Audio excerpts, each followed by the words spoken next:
Bismillahirrahmanirrahim. Wassalatu wassalamu ala rasulillah. So today we will solve a recitation problem for chapter 27. Okay, so let's begin. This is a very important chapter. And again, try to solve all the problems that I gave you in the recitation slides. Now let's start. I will start by the problems that are in the lecture slides. Okay, that are examples. So these problems are recitation problems. Let's, for instance, solve this problem. So here I give you an EMF, as you can see, and the EMF is 12 volt, always going from minus to plus. And then I have here, of course, my resistor R1 and R2, R3, and R4.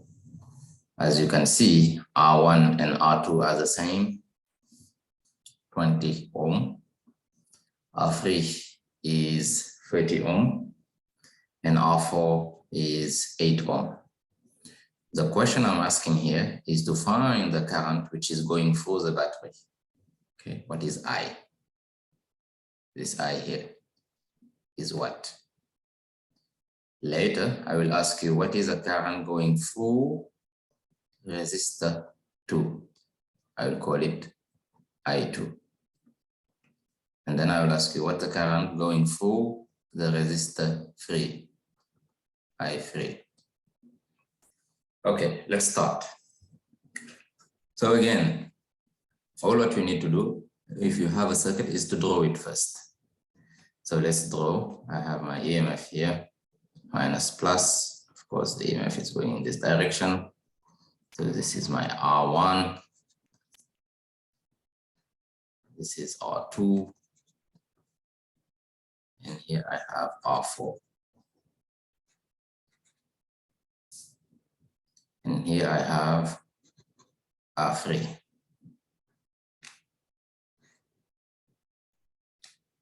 Okay, let me draw R3 this way. Okay, where is that?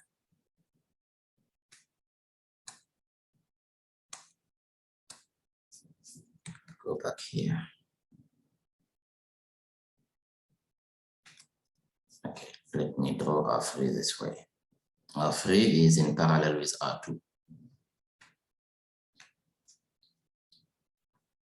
Okay, good. So the question is, what is the current here? I. That's the first question. Let's solve that. In order to do that, I will find my equivalent resistor. So this is equivalent to what? Having my IMF minus plus. And here I have R1. Here I have R4. Now here I have R2 and R3 in parallel. So I'll replace them by the equivalent resistor, which is R23. And of course, R23, you know that R2 and R3 are in parallel. So that means it will be R2 multiplied by R3 divided by R2, R3. Okay, as you know, if you have two resistors in parallel, 1 over the parallel equivalent resistor is 1 over R1 plus 1 over R2. Okay, this gives you RP is R1, R2 divided by the sum. Okay, this is parallel for resistors. You remember we did parallel for capacitors, but parallel for resistors looks like series for capacitors. Okay, now if I have resistors in series, of course I just add them, R1 plus R2. The equivalent resistance is just the addition of the different resistors. Okay, good. So here I will calculate, of course, R23. R23 comes from R2 parallel to R3, so this is it. So R2 is equal to 20, R3 is 30, divided by 20 plus 30. This gives you how much? 12 ohm. Okay. Now, this is equivalent to what? This is equivalent to having, of course, my EMF plus minus Now here, what do I have? I have R1 in series with R23 in series with R4. So I'll have an equivalent resistance, which I will call R1, 2, 3, 4, which is just the equivalent resistance. So basically the sum of all the different resistances. R1 plus R2, 3 plus R4. So this gives you an equivalent resistance of course, here R1 is how much? 20, R23 is 12, and R4 is 8. So this gives me 40 ohm. Okay, so this is just 40 ohm. Okay, now knowing that this is 40 ohm, and I connect it to my EMF, so I can know what the current here. Okay, so I will be using loop rule basically. So I will have EMF minus R1, 2, 3, 4 multiplied by I is equal to 0. So if I start here, and I'm going in this direction, of course, this is what I have. And this is what we know already. I will be EMF divided by the equivalent resistance, R1, 2, 3, 4. Okay, we already demonstrated this in class. Okay. But it comes from the loop rule. If I start here, I go in the same direction as EMF plus EMF. So here I have a voltage drop across my equivalent resistance. So I have minus R1, 2, 3, 4, I. Okay. Now let's calculate the current I, which is through the battery. So of course my EMF is 12. This is 40. So 12 volt divided by 40 ohm. Volt divided by ohm is amperes. And you do the calculation and you get 0.3 amperes. And this is my current. So this current here going through my battery is 0.3 amperes. Okay, good. So that's my first answer. Now, second question. What is the current? So let me take another pen here. Another ink. So, okay. Now, what is the current which is going through R2 and what is the current which is going through R3? Okay. So as we already found, I is 0.30 amp. Now the question is, what is I2 and what is I3? So look here. We already calculated what is I2 and what is I3 actually. We can calculate it easily, okay? Now, how can I do? You see here, I have the current I, which is going through my equivalent resistor. Now here, if I want to find I2 and I3, I need to find this voltage here. Okay. So basically, I need to find this voltage here. Okay. Let me call this voltage V12. Of course, V12 is equal to V1, which is the voltage across, I will call it V23. So it's the voltage, it's equal to the voltage across V2, which is equal to the voltage across V3, across R3, okay? Good. Now, let's calculate that. So you see here, the voltage across here, V23, is a voltage across the equivalent resistance R23. So this is V23. You see, V23,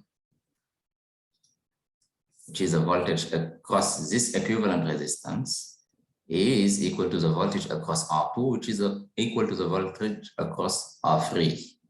Why? Because R2 and R3 are in parallel. When two resistors are in parallel, they are subjected to the same voltage as the voltage of the equivalent resistance, okay? Okay, this is very important. So V23 is equal to V2, which is equal to V3, okay? Parallel. Now V23, you can calculate it easily. V23 will be what? Will be, so V23, you see it here actually, yeah? So V23 will be equal to I23 multiplied by R23. This is V23. Now the question is, what is I23? You see, I23 is a current which is going through my resistance R23. But that current is the same current as here. Okay? Because R23 is in series with R1 and R4, right? So it's the same branch. So the current going across my resistors in series is the same current going across my equivalent resistance. Okay. So this I here is just I23. Okay. So this is V23.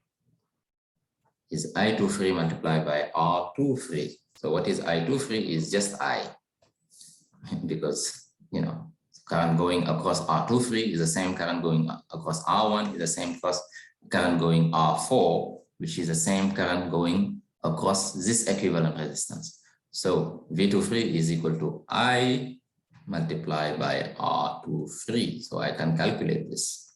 I is 0.3 amp. I already calculated this, it's here. Now multiply by R23. R23, I already calculated it, so it's 12 ohm. So V23 is just equal to 0.3 multiplied by 12, and that gives you 3.6 volt. Okay. Now I know that, you know, this V2, what is V2? Is just 3.6 volt. But I also know that V2 is R2, I2. Okay? The voltage across my resistance to Ohm's law is a current which is going through my resistor multiplied by the resistance R2. Okay. So this gives me what? This gives me I2 is V2, which is V23, which is 3.6 divided by R2. And R2 is equal to what? Calculate R2. R2 is equal to 20. So 3.6 volt divided by 20 ohm. So this gives you 0.18 amp. So the current going through R2 is 0.18 amp. Now, what is the current going through R3? Same logic. I will now use this one. So we know that V3, which is, you know, the voltage across this R3 is R3 multiplied by I3. So that means I3 is V3 divided by R3. So what is V3? Well, V3 is equal to V2 is equal to V23 is 3.6 volt, and I divide by the resistance of R3, which is 30 ohm. Volt divided by ohm is amperes, and you get 0.12. So I get I3, let me write it here, is 0.12 amp. So you write it here, R3 is 0.12 amp. Is it clear? Okay, this will come again and again and again. And this is a general way to solve this type of problem. Okay. Now, let me tell you other ways to solve the same problem. Let me erase this. Okay, let me erase everything.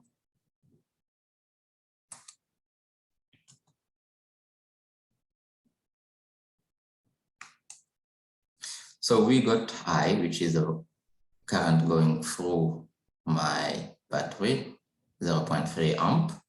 Now the question was to get this I2, and we already got it. Okay? And then the third question was to get this I3. We already got it. Now we can use another way to solve the same problem. Another way to solve is another way.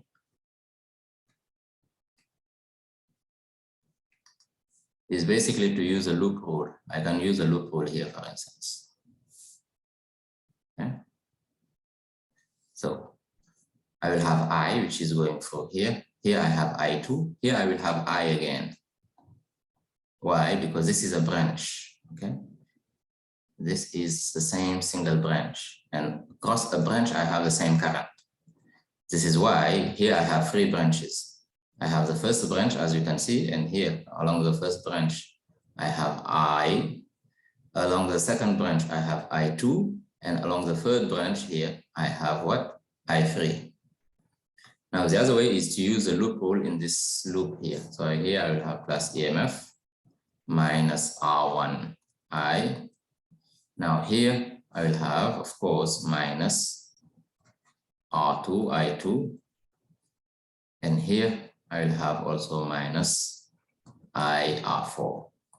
And this will give me 0. So that means if I put, because I want I2, I will put this on this side and then I divide. So I'll have I2, which is just epsilon EMF minus I R1 plus R4. You see R1 and R4 are traversed by the same current. So I put the current in common factor. And then I divide by R2. As you know, and this is just, you can calculate this, okay? This is just 3.6 divided by R2. And this will give you exactly the same answer, which is 0.18 amp, okay? So basically, you see, this is V2. Okay, this here, as you can see, V2, of course, okay? Now, another way to get I3 is just to use the junction rule. I can look at this junction here, or this junction here, okay? So let me use this junction here, A. So of course, I have I, which is incoming. So this will be going to the current, which will be equal to the current outgoing. This is I2 plus I3. So that means I have 0.3 is equal to 0.18 plus I3. Of course, I3 will be just 0.12 amp. We already calculated this by saying that it's equal to V3 divided by R3. And by saying that V3 is equal to V2 is equal to V23. You remember this? And V23 was equal to R23 multiplied by I23. But we said also that it's equal to R23 that I know, which is 12 multiplied by I. Okay. So this is what we get, and you know, you get the same answer, of course. Okay, that's very good. Now let's go to the next problem, which also comes from the example from the lecture. So here I have a multi-loop circuit. Okay. So this multi-loop circuit now, I have 3 EMFs. I have E1, which is 3 volts. So this is 3 volts. I have E2, which is 6 volts, and E3, which is 6 volts.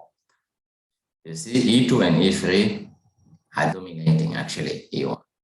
So I can expect that the current will come out of the positive polarity of E3, and the current will come out of the positive polarity of E2. And then the current will get inside the positive polarity of E1, of EMF1. Okay. But here, you see, for this one, I'm sure that this is correct. But for this one, I'm not using the correct one. Okay, I just want to show you. So let me just use that, say that I2 is getting inside the positive polarity of the EMF2. Okay. And then I will find that it's negative. So I will take the positive one. Okay. This one, it should be correct. Okay. But this one, I'm not expecting this direction to be correct. I'm expecting the opposite direction to be correct. But let's just assume that it's going downward. And then I will find that it's negative. Okay, so I give you the 3 IMFs. And I give you the 5 resistances. R1 is equal to, so where is R1? R1 is equal to 2 ohm, is equal to R3, which is equal to 2 ohm as well, which is equal to R4, which is equal to 2 ohm, which is equal to R5, which is equal to 2 ohm. And this R2 here is equal to 4 ohm. So I gave you all the EMFs and I gave you all the different resistances. I'm asking you what are the currents. So let's find the currents. So basically the question is to find the magnitude and the direction of each current, the current in each branch. So I want to find I1. Is it positive or negative? If it's positive, the current, this direction is correct. If it's negative, that means this direction is incorrect. I want to find I2, magnitude and direction, and I want to find I3, magnitude and direction. Okay, let's go. So first thing first, notice that, of course, here I have multi-loop circuit. So here I have 3 branches. Along each branch, so here, the current is the same. You see here, I1 here is the same as I1 here. Of course, I2 here is the same as I2 here. And I3 here is the same along the branch. Okay. Good. And since I'm just asking you about the magnitude and the direction of the current, so that means that R1 and R5, I can replace them by the equivalent resistance. They are traversed, they are, you know, they are carrying the same current.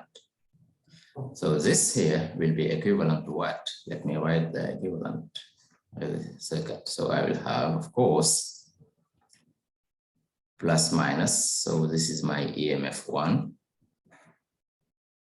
So here I will have what? I will have R1, 5, which is just R1 plus R5. Okay, so R1 plus R5 will be 2 plus 2, which is equal to 4 ohm. And here I will have R2. And here I have my EMF,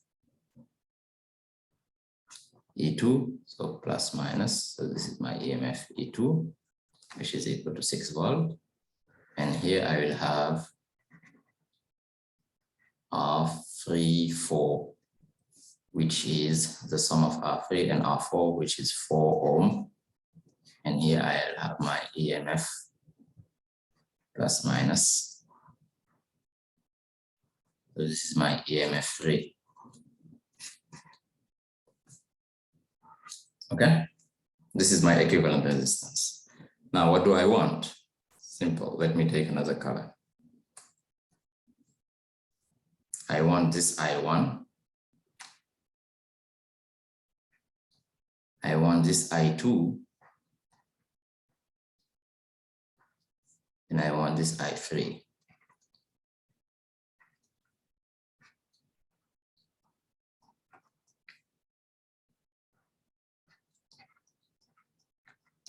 Okay, good.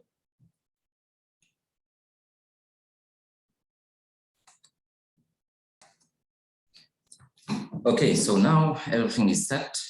I know EMF 1, which is equal to 3 volt, EMF 2 is equal to 6 volt, EMF 3 is equal to 6 volt.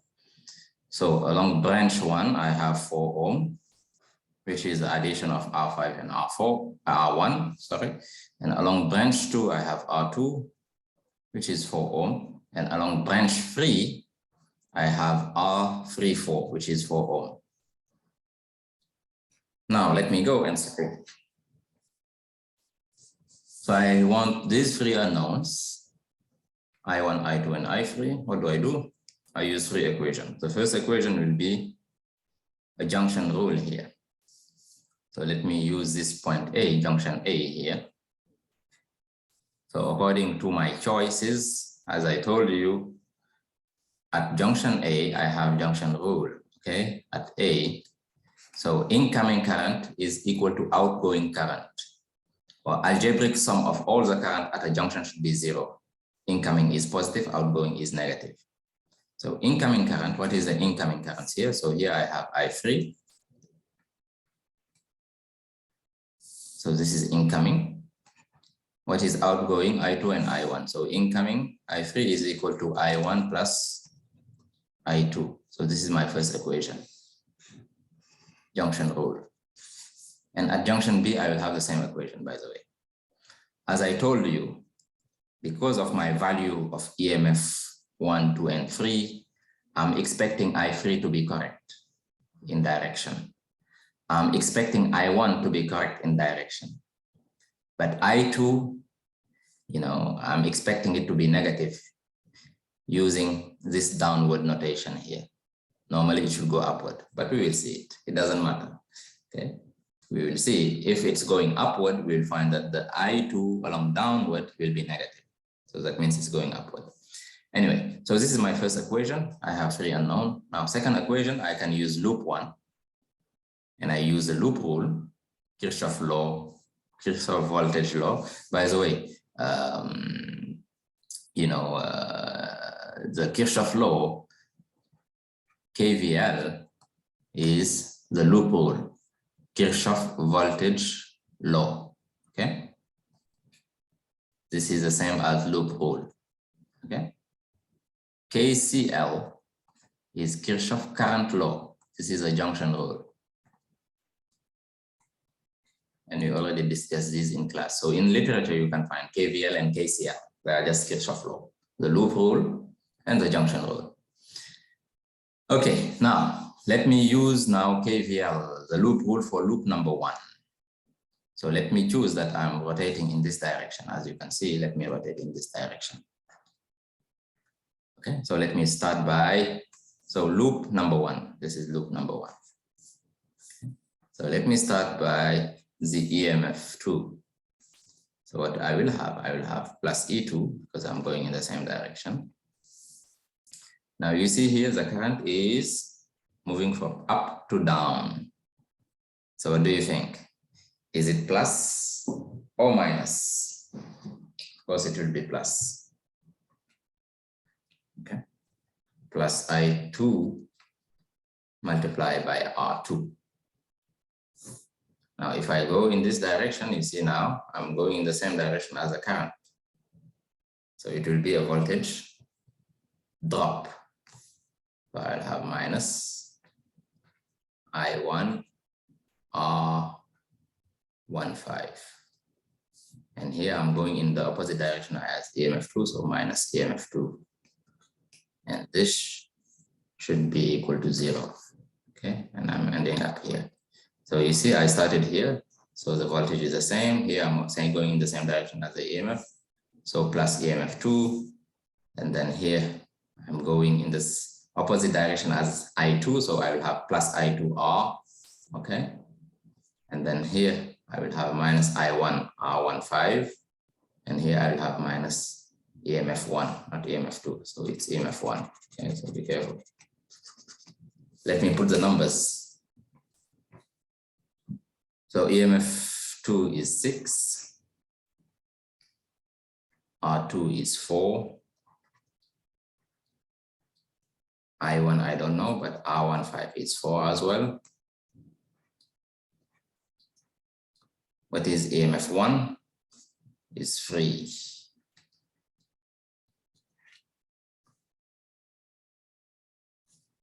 So this gives me what? Can put it this way. I will have 4 I1 minus 4 I2. This gives me 3.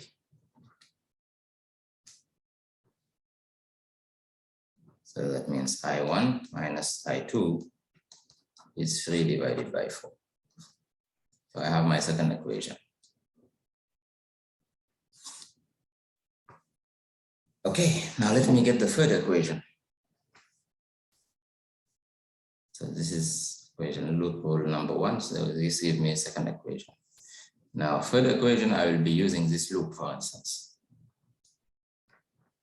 Okay, so if I use this loop, what do I get? I will start from here, for instance.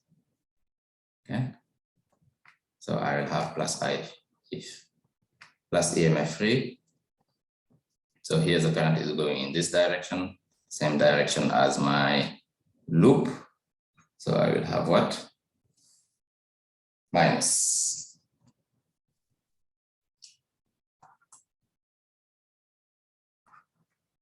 I3 R34. And here I will have also minus I2 R2. And then here I will have minus what? This, which is minus E2. And this will end up here, which is, so I'll end up at the same place, which is 0. As you know, EMF3 and EMF2 are equal. So this gives me what? Now let me put the numbers. R34 is 4. So I'll have minus 4 I3 minus 4 I2, and this is 0. So I can simplify by minus minus, and then I will find out that equation number 3 is giving me basically I3 is equal to minus I2.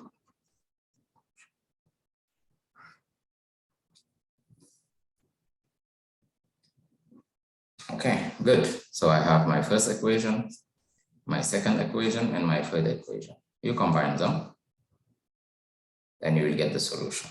Okay. So I hope you know how to solve a system of 3 equations, 3 unknown. Okay. There are many ways, you know, substitution.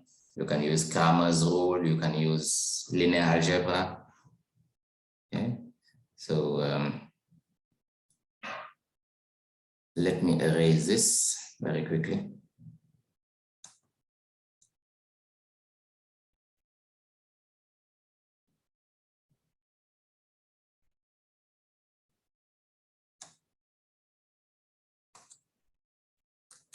So these are our different equations that we got already. This comes from the junction rule at point A, which is the same as at point B. I3 is I1 plus I2.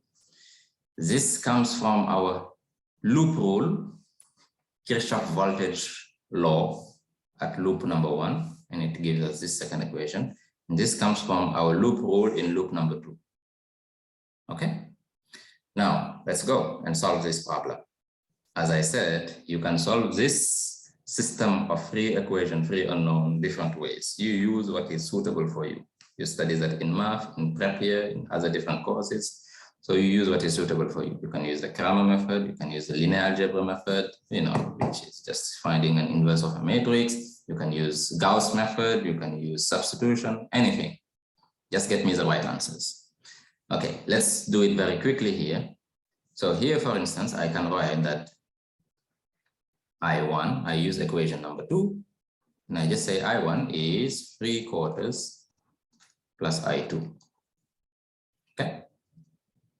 Now let me inject it now in equation number 1.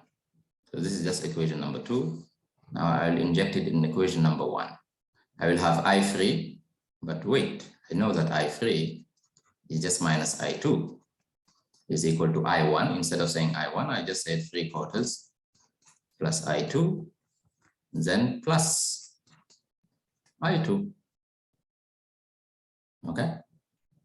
So what do I have? I will have 3 I2 will be just equal to what? Minus 3/4.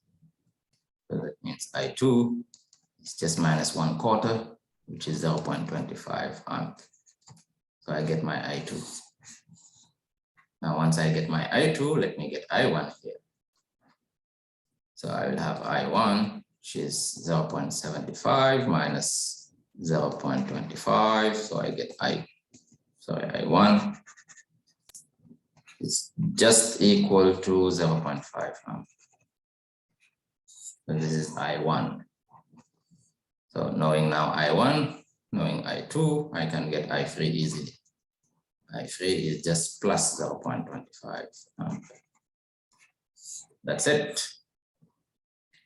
Now this I3, the direction is correct here. Okay, as I expected, and the magnitude is 0.25 amp. I2, the direction is not correct, as I expected. I told you that this EMF here and this EMF here are the same. They have 6 volts. So the current, will be pumped out. Okay, so this direction is not correct. So actually I2 is going up, okay? And it has a magnitude of 0.25, okay? So it's going up this way, and it has a magnitude of 0.25. Okay, this minus sign just shows me that the direction that I used at the beginning, which was down, was not correct. So it's going up, as I knew actually. Yeah, so I1 is equal to, of course, the sum of them, which is 0.5. That's it. So you solve this problem, you got it. Okay. I wanted to solve this again because they are important. So all the problems that are solved in class in the lecture slides are recitation problems. I can skip them in class actually. Okay. But you solve them before you start the recitation, of course. Okay.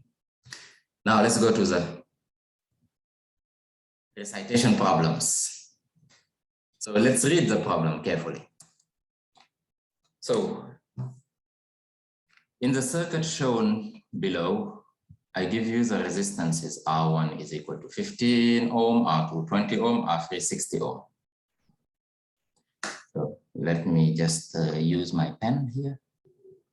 Okay, right. So this is 15 ohm. This is 60 ohm. And this is 20 ohm. So when the switch S here is open, the current in R1 here is 2 amp. Now the question is very simple. What's the current in R1 when the switch is closed? Okay, great. So again, always you draw the circuit. So I have an EMF.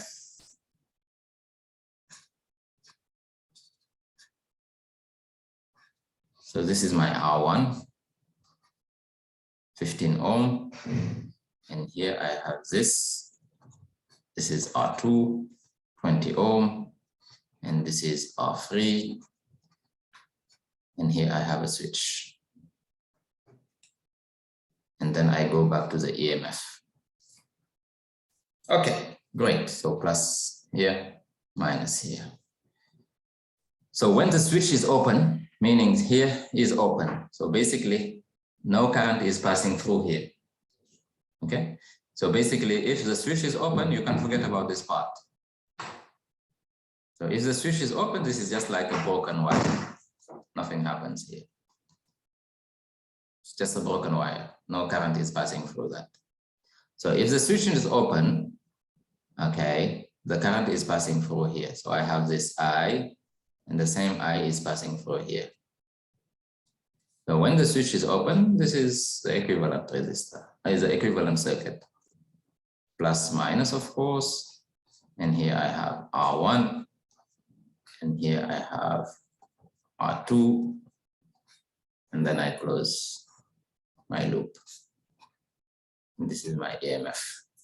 So the current which is passing when the switch is open is equal to 2 amps. So 2 amp, it's one branch. I have a single loop, okay? Single loop circuit, so 2 amp. Okay. Now, of course, from here, I can get what?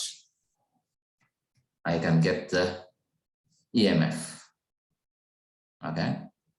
So here, I can use loop rule, and I will see that, of course, plus EMF minus R1 plus R2, which is the equivalent resistance of R1 plus R2. Basically, this is just two resistances in series multiplied by I is equal to 0. That means my EMF, which is fixed here, is just R1 plus R2 times I. So what is R1? 15, R2 20 times 2 amp. So this gives me an EMF of 70 volt. So I know that the EMF here is 70 volt. Okay, great. Now the question let's go to the question. What is the current in R1 when the switch is closed? Now the switch is closed, now here is closed. Okay. Now this part containing R3 is not a broken wire anymore. Now it's part of the circuit. Now, how do I get the current now? The question is, what is the current passing through here? What is I here? So let's write the equivalent resistance. Of course, now I have an IMF plus minus, and I connect it to my wire, R1, and now here I have R2 and R3 in parallel to each other. Okay, this is my my circuit, equivalent circuit. And of course, this is equivalent to what? Having my IMF plus minus. Now here I have R1. Now here I will replace it by, of course, R23. And R23 will be equal to R2, R3 divided by R2 plus R3. Okay, parallel resistors. So if I calculate that, I get R23, which is equal to 15. Okay, so it's basically 20 times 60 divided by 20 plus 60. So this goes away, and I have 15 ohm. Okay, good. Now I can calculate the current. Okay, let's just say that this is equivalent to what? Equivalent to an IMF plus minus. Now here I will have R1, 2, 3. Of course, R1, 2, 3 is made of R1 and R2, 3 in series. So it's R1 plus R2, 3. So this gives you what? This, of course, gives you R1 is 15 plus 15, so 30 ohm. So the current which is going through when the switch is closed, okay, the current I is just EMF divided by the equivalent resistance R1 plus R2, 3. Okay, how did I get it? Just loop rule. Okay, you just use a loop rule here, so you will have EMF minus R1 plus R2, 3, which is the equivalent resistance multiplied by the current that you are looking for. This is equal to 0. So the current, I'll call it I prime. Okay, I was a current before, which was 2 amp. Now this current, I will call it I prime. What the current passing through R1. Okay, I'll call it I prime. So I prime is just EMF, which is 70 volt divided by 30. And this gives you 2.3 amps. Okay, 2.3 amps. Is it clear? Okay, so this is very simple. Again, when the switch is open, broken wire. You can forget about that part of the circuit. Okay. And then you get the equivalent resistance, and then you get the EMF. Okay. Now, because the EMF was not given. And the EMF, of course, is constant because it's a battery. Okay. Okay. So that's why the EMF of a battery is constant. That's the definition of an EMF. It's able to maintain the voltage across it. Now the current, it will depend on the load. Okay. It will depend on the load that I'm connecting to my EMF. If the load is high, meaning if I have high resistance, I will have low current, but with the same EMF, with the same voltage, terminal voltage, let's say. Okay. If I have a low load, meaning a low resistance, I will have high current. Okay, good. Let's go to the next problem. So let me erase this. So read carefully the next problem, and then we solve it. So here, I give you the circuit here, and I'm asking you to find the resistance R and the EMF E of the battery in the figure. So here I give you an EMF. I did not give you how much volt it is. Now I'm asking you that. Okay, now it's connected to one resistance R, and I don't know the value of the resistance here, but I know that the current of 3 amp is crossing this resistance R. That's number one. Number two, this resistance is in parallel with the same resistance in series with 10. And there I have a current which is passing through, which is 2 amps. So I give you these two information that are the current. So 3 amp is going through this first branch here. And then 2 amp is going through this second branch here. So the first branch is made of one resistance with one resistor with resistance R, and the second branch, which is traversed by a current 2 amp, has a resistance R in series with 10 ohm. And the question is very simple: find R and find the EMF.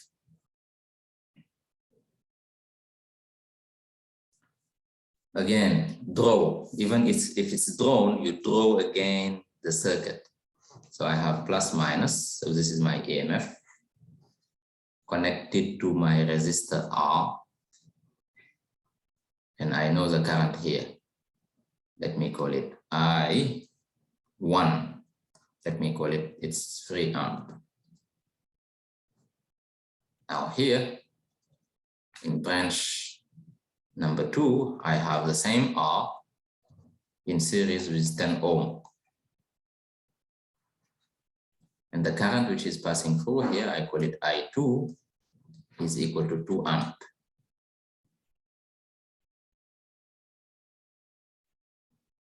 Now the question, as I said, is to do what? Is to find this EMF and to find this R, which is the same as this R. Okay, great. There are many ways to solve the problem. I can use loop rule. I can use, for instance, this loop. If I use this loop, I will get what? Plus EMF minus I1R. This is equal to 0. So that means I have EMF E is just I1, which is 3R.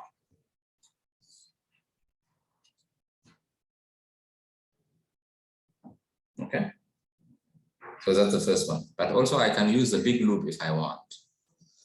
I can just use this loop rule. So if I use that loop rule, I will have plus EMF minus I2R minus I2 times 10 is equal to 0. So this gives me what? EMF is equal to I2 is 2R plus 20. And I use these two.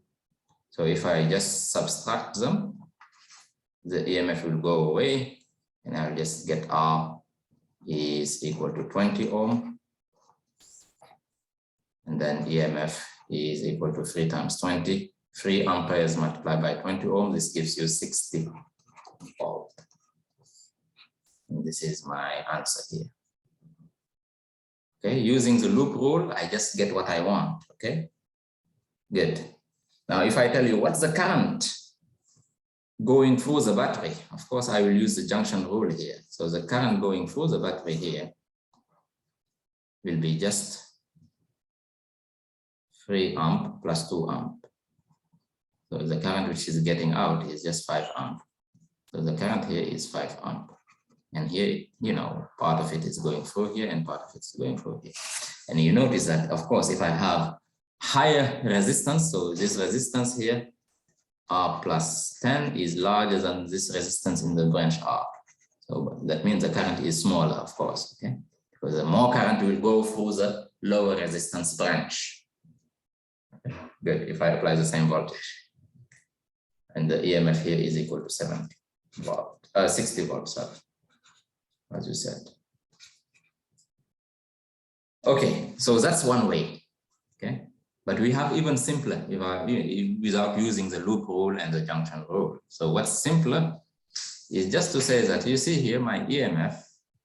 So let me erase this. So I get the right answer, question A, but there are many ways to solve the same problem. Is to just say that, the voltage across my EMF, which is E, is the same voltage across my resistor. So I have EMF is a voltage across my resistor, which is because they are in parallel, and it's equal to the voltage across the resistor plus 10 ohm. Okay, all in parallel.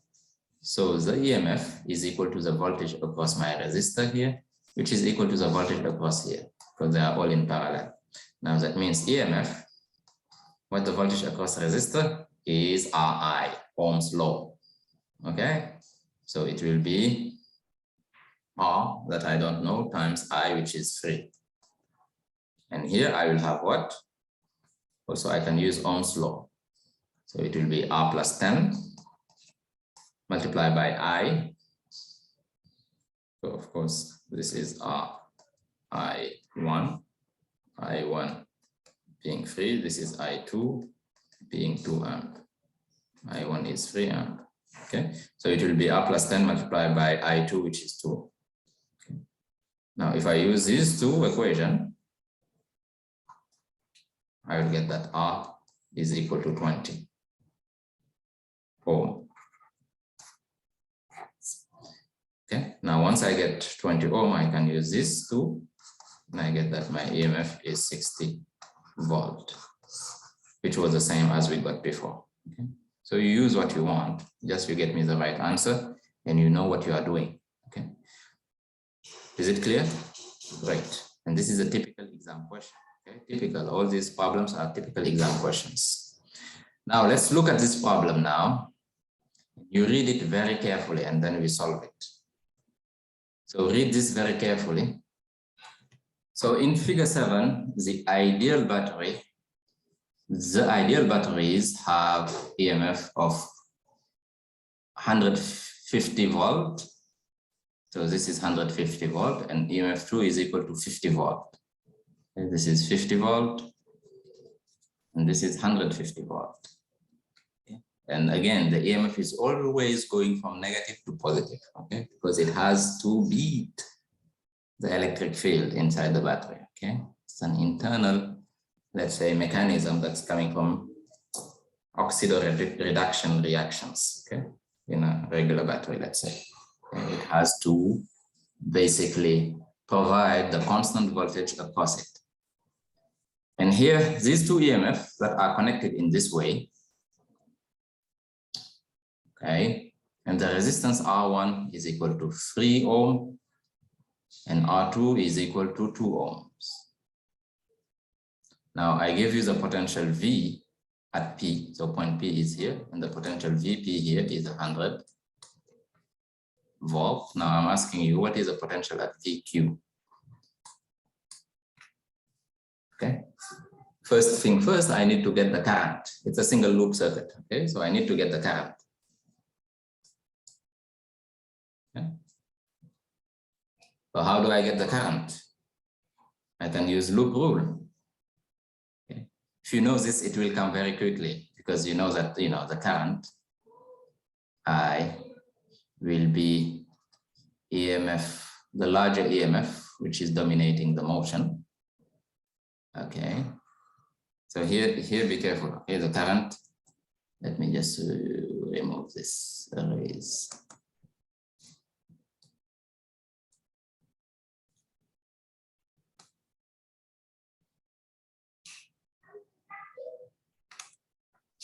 So here I have 50 volt, and here I have 150 volt. So which EMF will dominate the motion? Of course, the 150 volt, the current is going in this direction here. So the current is going in this direction, and it's the same. It's a single loop. The current is the same everywhere. Okay. So the current is going in this direction. So what is the current? Of course, this EMF1 will contribute positively. EMF2 will contribute negatively, divided by the total resistance, which is R1 plus R2. and you get this, you do it, and you get a current of 20 amp. If you don't remember how we get this, very simple, okay? We use a loop rule. Let me go in this direction. So here I'm going in the same direction. Let me start from Q here and end up at Q, okay? So if I start here, if I use a loop rule, what do I have? Okay, let's say, I start from here, I start from plus EMF 1 because I'm going in the same direction as EMF 1. So here I will have a voltage drop. So basically, I'm going in the same direction as a current. So it will be minus I R2. And here I'm going in opposite to this EMF 2, okay, which is going from minus to plus. I will have minus EMF 2. And here I'm going in this direction, of course, same direction as current, so minus I R1, and this should be equal to 0. Okay, so this gives me EMF 1 minus EMF 2 is just I R1 plus 2, which is the equivalent resistance. Okay, they are in series. So I is just this. Okay, the current which is going through my circuit is just 150 minus 50 divided by R1, which is 3 plus 2. Okay, so you will have 100 divided by 5, so that gives you 20 amp. So I have a current of 20 amp going across my circuit. Okay, now the question is still, what's VQ? Let me start by VQ. Let me start here. I can go this direction, or I can go this direction. Let me go in the same direction, this direction, for instance. So I start from VQ. So at VQ, I have a potential VQ. Then I go in the same direction as the EMF, so plus EMF 1. Same direction as the current going across I2, which is just minus I2, I R2 minus EMF 2, okay, minus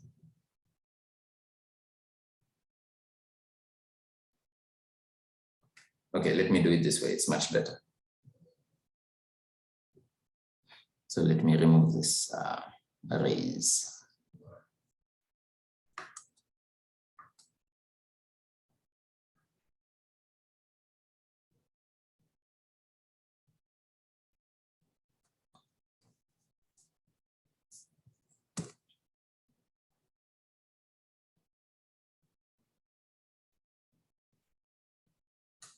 Okay, so as I said, my question is, what is VQ? I want VQ here.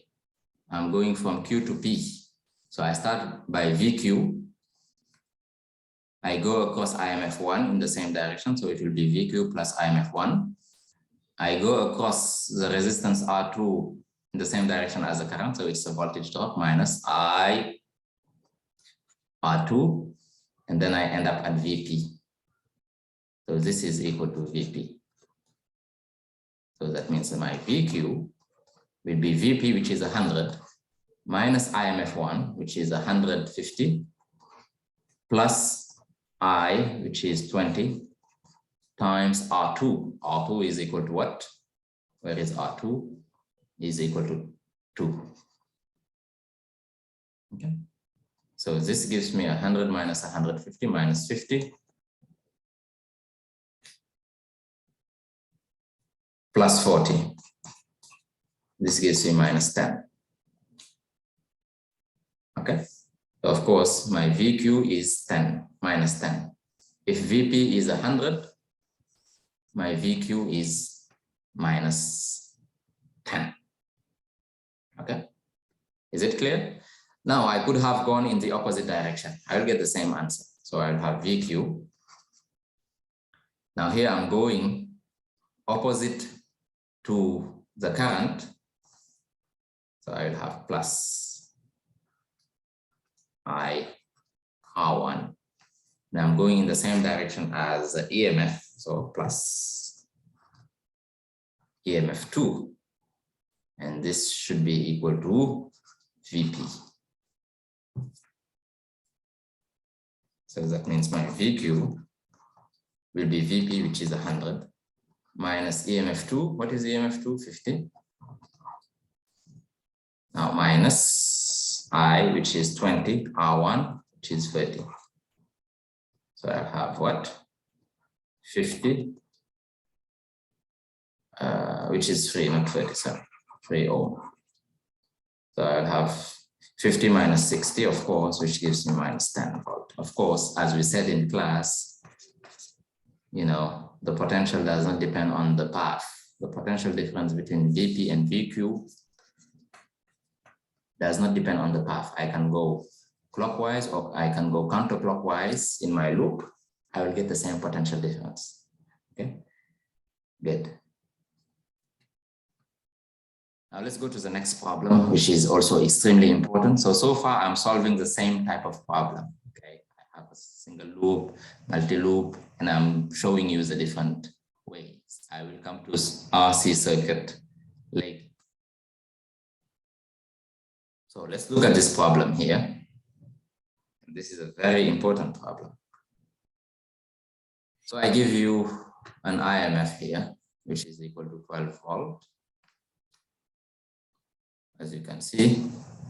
And I give you different resistors in parallel, in series, in parallel, in series, and in everything in parallel. The question is very simple. Find the current in the 12 ohm resistor. So I want to find the current here.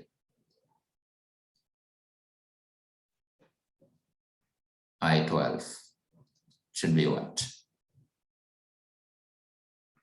Now let's solve it. First, let me change the color of my pen and we do an equivalent circuit. Okay, so I have 12 volt connected in series with an equivalent resistance. Let me find that equivalent resistance. So let me start by the beginning. So at the beginning, this is what I have.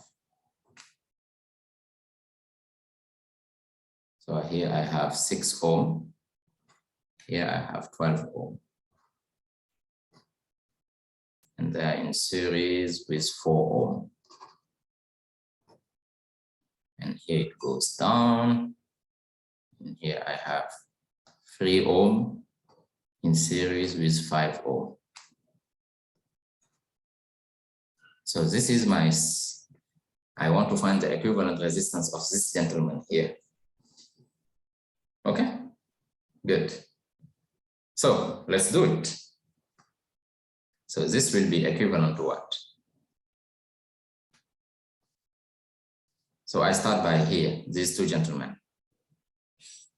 So I have this, I'll have here 3, and here I have 5. I will come back to them later.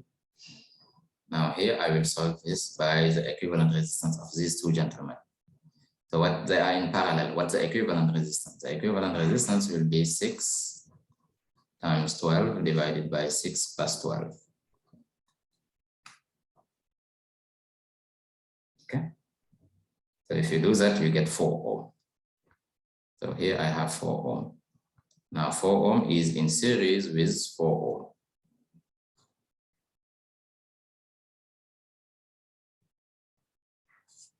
So this is equivalent to what? Of course, 4 ohm in series with 4 ohm, that's 8 ohm. So I'll have this. So here I will have 8 ohm. And here 3 ohm is in series with 5 ohm. So basically I will have also a resistance of 8 ohm. And 2 resistance of 8 ohm in parallel. This gives me a single resistance of 4 ohm. So this whole circuit here that I put in parentheses, I can replace it by a single resistance that have a resistor of 4 ohm. Okay, great. Now still that's not the question. I got the resistance. Now, what do I want to get? I want to get the currents. So let me take another color of my pen. And then we will go very fast here, so this is a very important problem. Okay, so I have 4 ohm now, and then I connect it to a battery. Now I connect it to a battery here.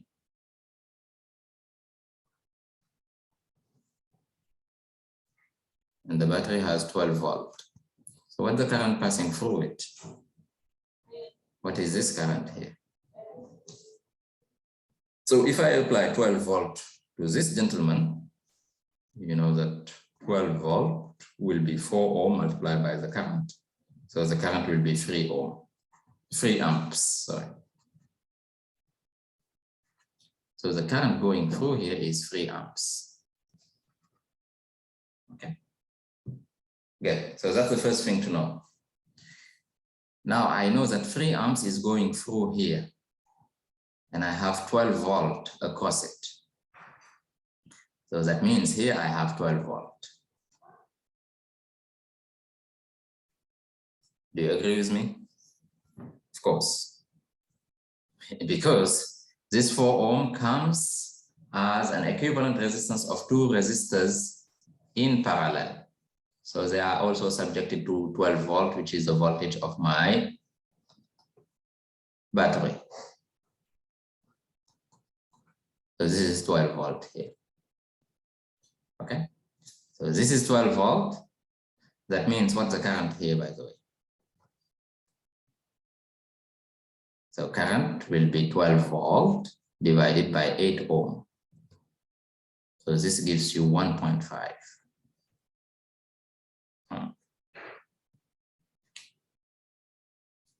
Okay. So here also I will have 1.5 amp.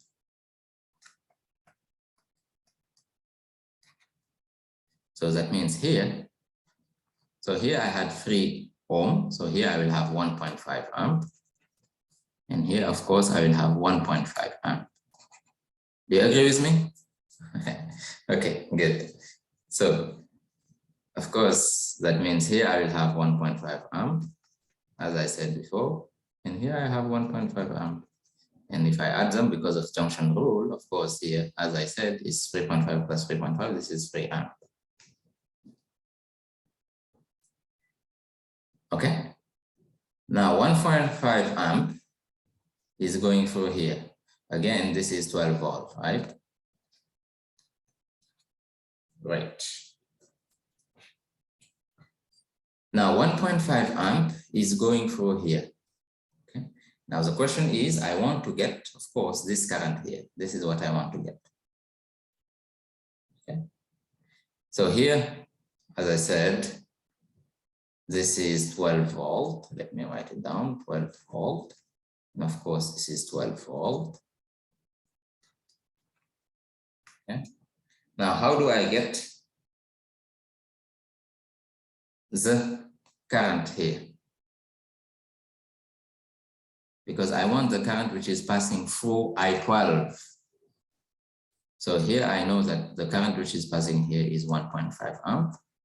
The current which is going through here is 1.5 amp. The current which is coming out is, of course, 3 amp. Now, the question is still, what the current passing through here and what the current passing through here. So the question is, what's the current passing through the 12 amp? So what is I12? So how do we get it? So how we get it is very simple. Okay, so we look here. Here I have 12 volt, and here I have 4 ohm, and here I have 4 ohm. So that means this is 6 volt, and this is 6 volt.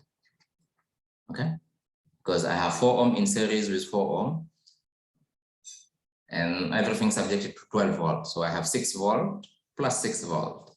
So that means here, this is 6 volt. Do you agree with me? Okay, so that means here, this is 6 volt. Okay, and of course, this is 6 volt. Do you agree? Okay, so knowing that this is 6 volt, now what's the current passing through I12 through 12 ohm? So Ohm's law, V12, which is the voltage across this, which is 6 volt, is just R12, which is 12 times I that I want, which is I12. So I12 is just 6 divided by 12, which is half amp. So I have half amp. I have half amp. I have half amp here. So what do we have overall? So here I have half amp. So I12, the current here is half amp. And the current passing through here should be 1 amp. Well, I know it because it will be 6 volt divided by 6 ohm. So it's 1 amp. Okay. Okay. Good. Now that's it. We have solved the problem and we solved everything. Okay. I could have asked what's the current passing through this, through that, and we solved everything. So let me summarize. So across everything, I have 12 volt.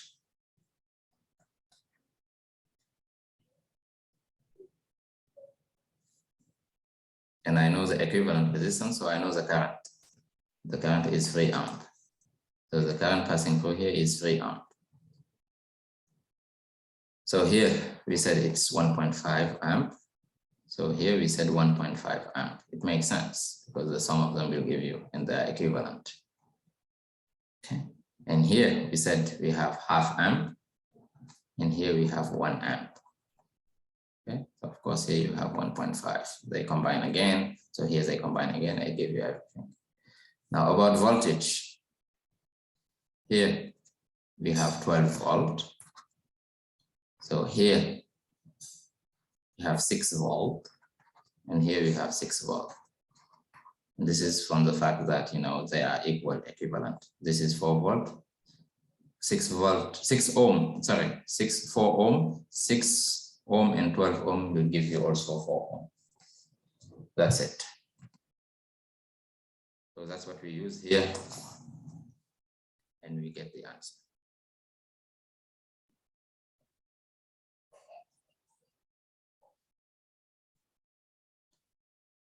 Now let's look at this problem, and we find the equivalent resistance between A and B.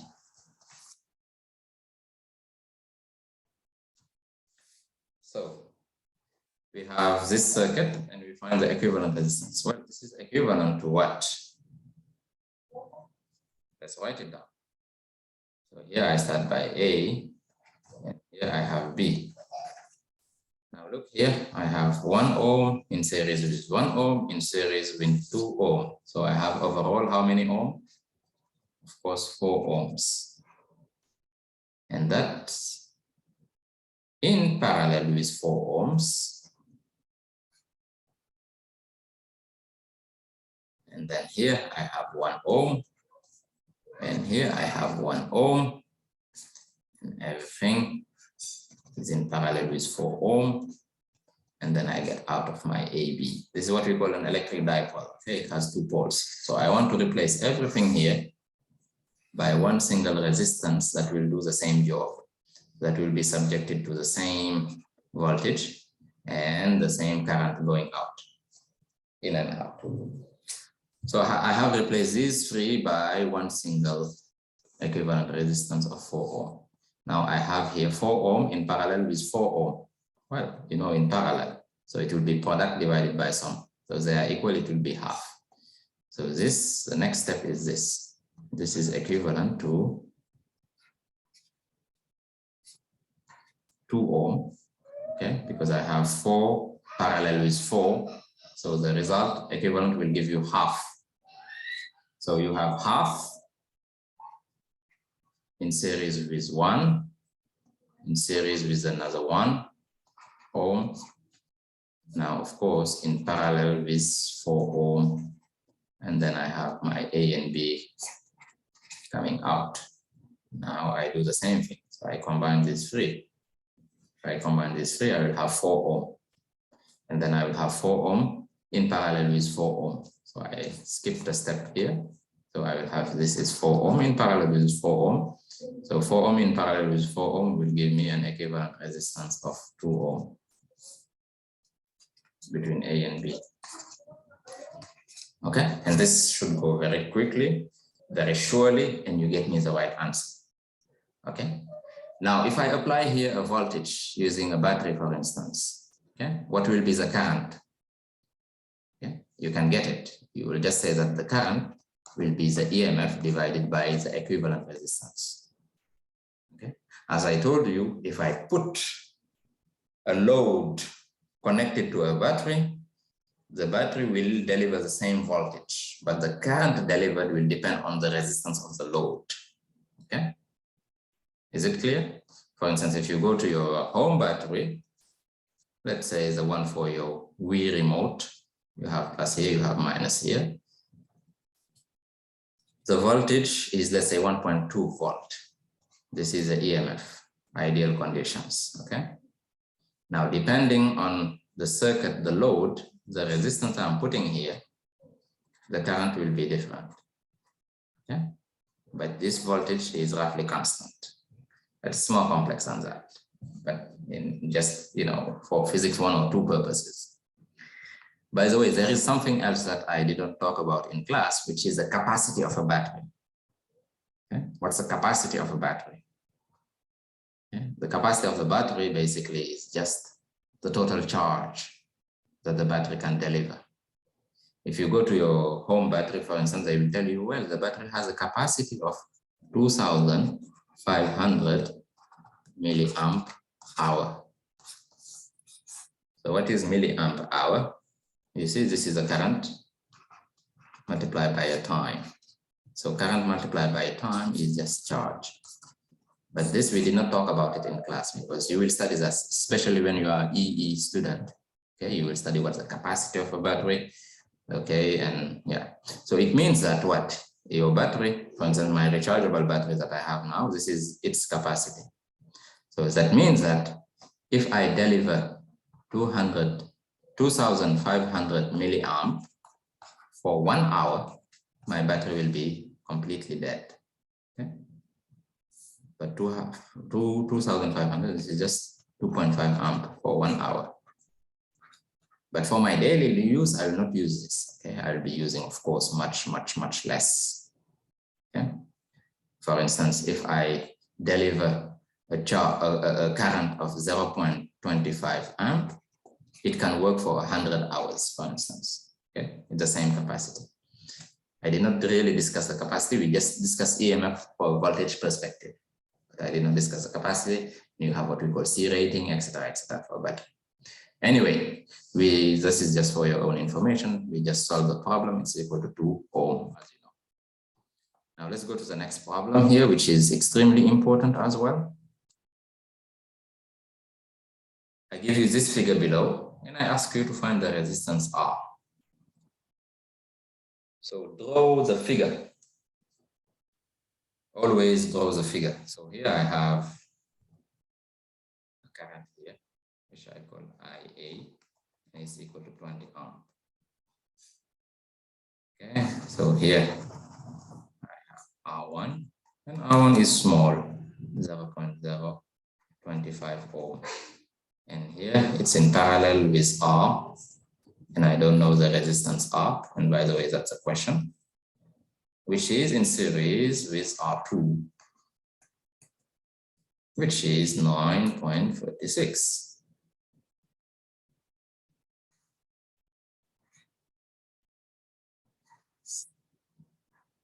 And I give you the current passing through here, I call it IB, is 0.0224 amp. And the question is very simple to find this. So how do we do? Well, it should be straightforward. You know that actually this is a small resistance compared to the second branch. These two branches are subjected to the same voltage, by the way, because they are in parallel. Okay, whenever you are in parallel, the same voltage applied across each branch.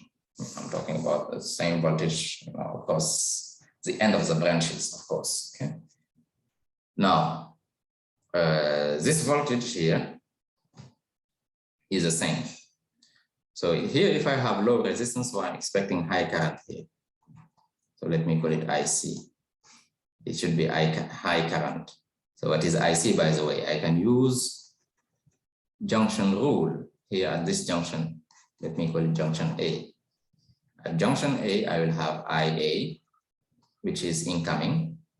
And what is outgoing? I have IB plus IC. So that means my IC calculated, this gives you what? 20 minus this number. So this gives you 19.9776 amp, which makes sense because here I have low resistance. Of course, I will have a lot of current passing through. Here I have high resistance, so a small current will be passing through. So 19.98 amp. Okay, this is my IC. Okay, great. Now, let's look at the question. The question is just to find the resistance R. I already solved the problem, by the way. So, we can say that the voltage across R1 is the same as the voltage across R plus R2 because they are in parallel. So what's the voltage across R1? The voltage across R1 is R1 multiplied by IC, what I call IC here, which is I1. Okay, so IC is I1. Okay. So what is R? R1 0.025 multiplied by IC, which is basically 19.98. So this gives me 0.5 volt. So this is a voltage across here, 0.5 volt. Now, knowing that this is a voltage across here, I know that it should be equal to the voltage across R in series with R2. So this is equal to R plus R2 times IB. This IB here, I can call it I2 if I want also. This is the current passing through the second branch. Okay, so this is 0.5. I know R. What's R? Of course, let me write it here on top here. R will be equal to 0.5 divided by IB minus R2. So let's calculate this. Of course, 0.5 divided by IB, which is 0.0224 minus R2. What is R2? 9.36. And this gives me R is equal to 12.9 ohm. Okay, 12.9 ohm. Is it clear? Excellent. Next problem. So in this question, which is a very nice question, we have this. Okay, so here I have a current I passing through this circuit. So the circuit is made of what? Is made of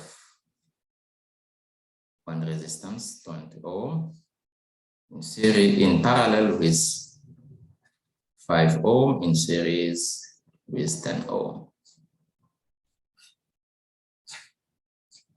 And the current I is passing through here.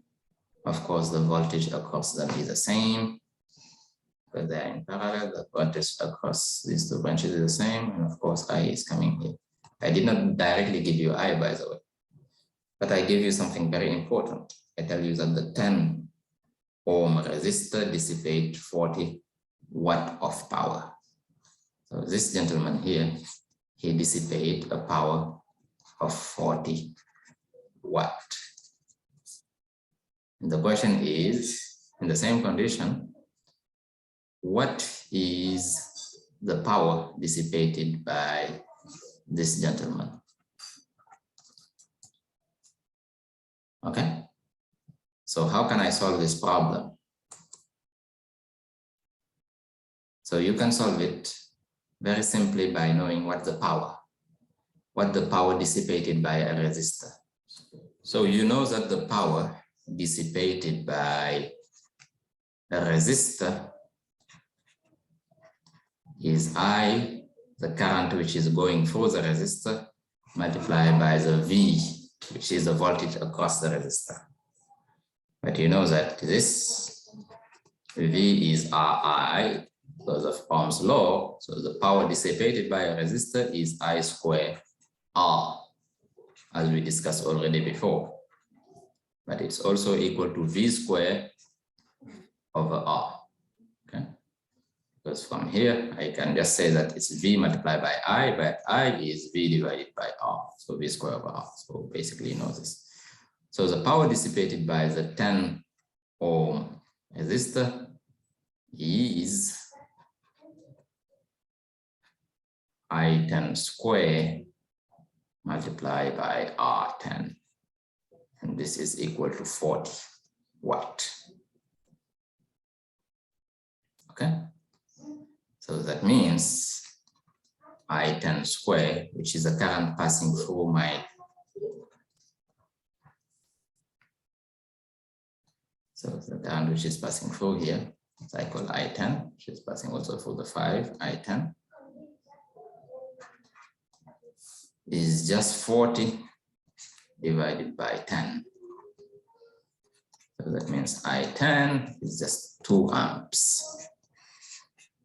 Okay, so the current which is passing through here is 2 amps. Okay, great. Now, knowing that the current passing through here is 2 amps, well, I can know what's the voltage. Because the voltage is the voltage across my 5 and 10 ohms. So this is just 5 plus 10 times the current, which is I10. So I know this is 15, sorry, times 2. So this gives me what? 30 volt. So the voltage here is 30 volt. Okay. So the voltage across here is 30 volt. Great. Now, knowing that the voltage is 30 volt, now what's the power dissipated by the 20 ohm resistor? The power dissipated by the 20 ohm resistor will be just V square divided by R20. So it gives me 30 square divided by 20 ohm. And this gives me 45 watts. So the power dissipated by this gentleman is 45 watt. Okay. Good. Now, what's the power dissipated by the 5? You know it. What the power dissipated by this, you know it. The power dissipated by this, you know it. So if I ask you what the total power dissipated by this circuit, how can you calculate it? So the total power dissipated by the circuit will be V square divided by R equivalent. So V square will be 30 square. Now what is R equivalent? Of course, here I'll have 20. Here I will have 15. So the R equivalent is 20 times 15 divided by 20 plus 15. So this gives you what? You calculate this and you get the R equivalent. And of course, R equivalent is 60 divided by 7 ohm. So here you will have P total is 30 square divided by 60 divided by 7. This gives you 105 watt. And of course, you notice that this P total is a 40 watt, which is the power dissipated by the 10 ohm, plus the 45 watt. Now, what's the power dissipated by the 5? Oh, no, power dissipated by the 5 is I square, which is 2 square times 5. So you will have 20. So you will ask plus 20.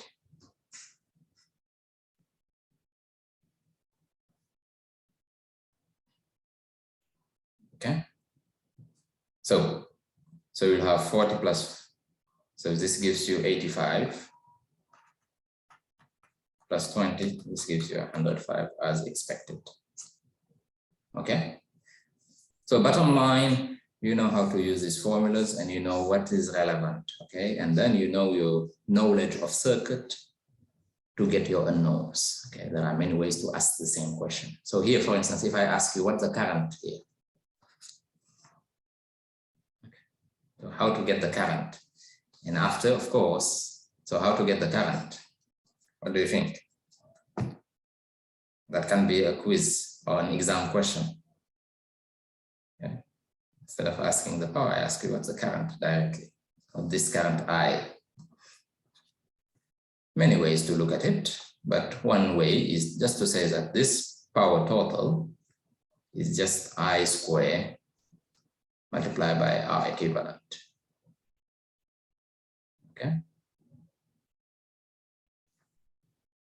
So I square will be power total, which is 105, divided by R equivalent. Now, what's R equivalent? 60 divided by 7. So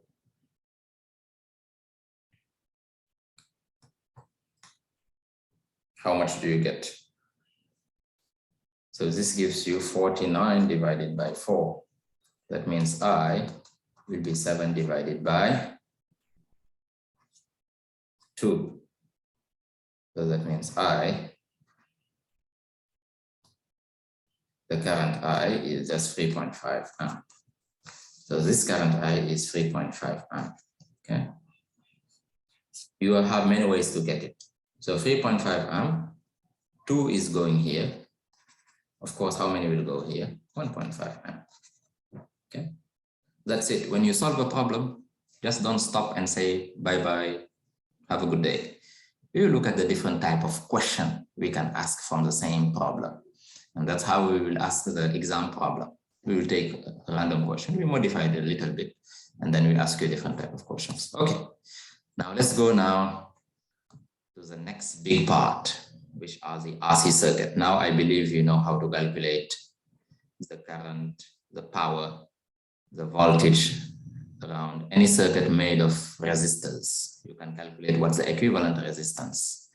Now let's go to the RC circuit. So that's the next big thing. And we will spend the rest of this recording solving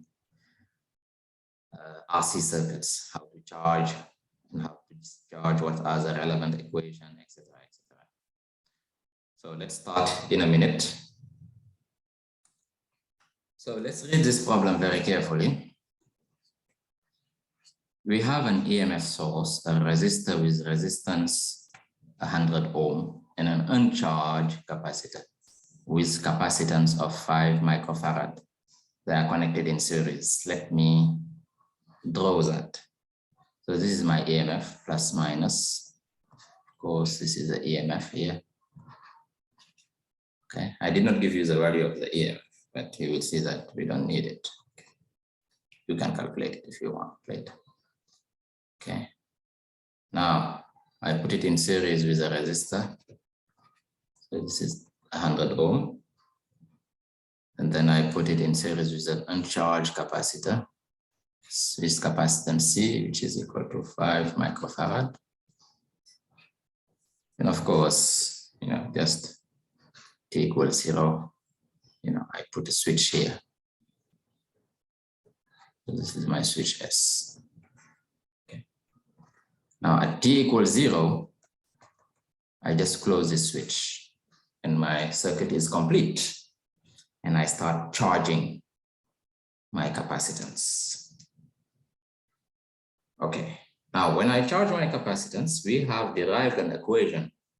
Okay, we wrote a differential equation, by the way. And then, and we derived an equation. So we find an equation, charge, what's the charge? Q as a function of time on a capacitance, so on my kappa, while it's charging. So here I'm looking at charging. Later I'll look at discharging. So what is when I'm charging, the capacitance or the charge Q on my capacitance is following this. It's equal to C, which is a capacitance, multiplied by the EMF, 1 minus exponential of minus T divided by RC. You remember this, and we demonstrated this in class, we derived it, and it's in your formula sheet. This is a charge Q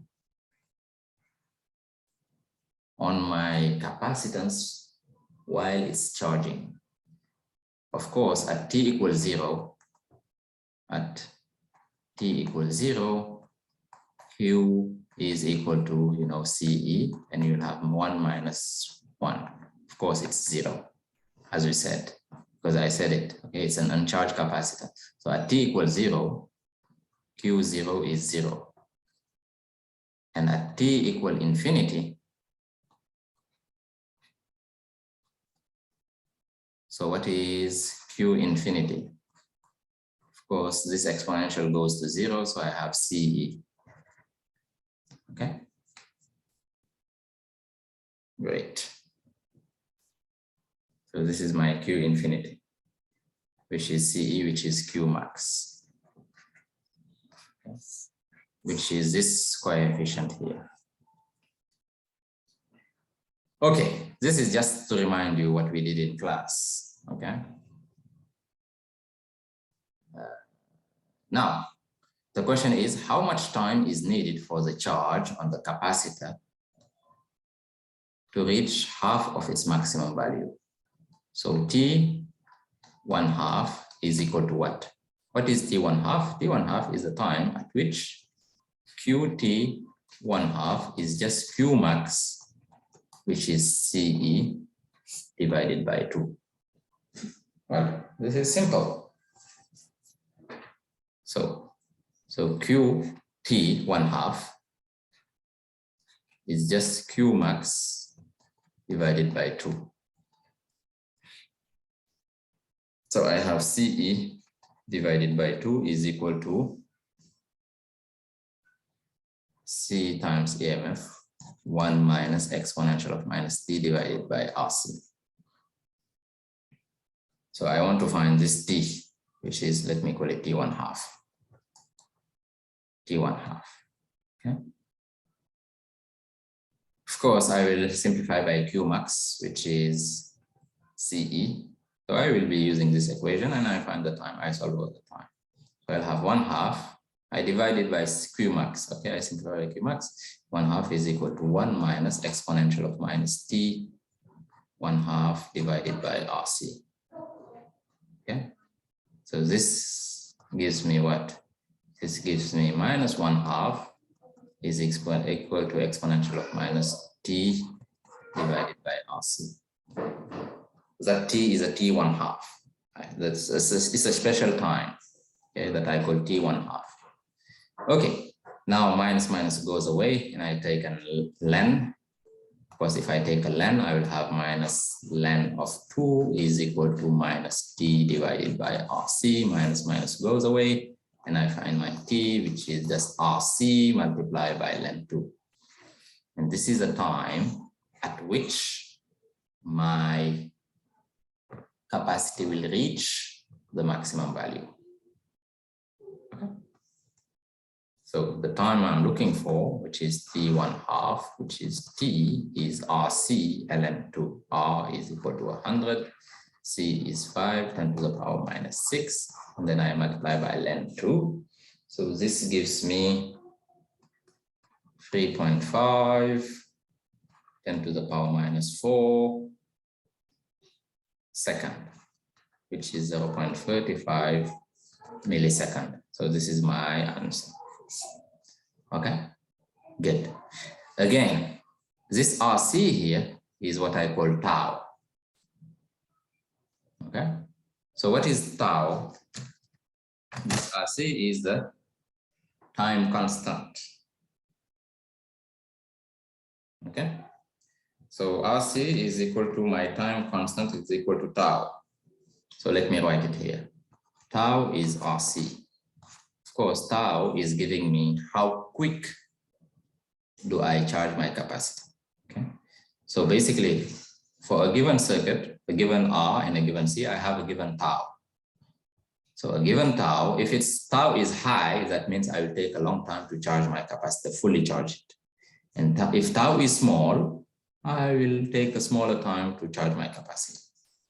Okay. If tau is 0, let's say I did not put any resistance here, the resistance I put it for safety, I charge it almost instantaneously. Okay. Okay. But it might break my capacitor. Okay. So RC, which is tau, is what we call the capacitive time constant. And I consider that my capacitor is fully charged at a time which is 5 times tau. Basically, at this, I will have 99% point something already charged. Okay, I reach almost the full charge.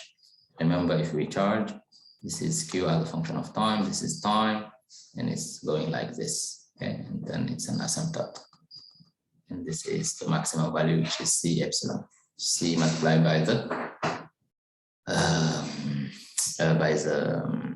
how we call it, by the EMF. Okay, good. Now remember that at T equal RC, which is tau, of course my Q tau is just 0.63% of Q max. Do you remember this? Okay. Good. This is because 1 minus exponential of -1 is 0.63. And we discussed this in class already. Right. Okay, now let's go to the next problem.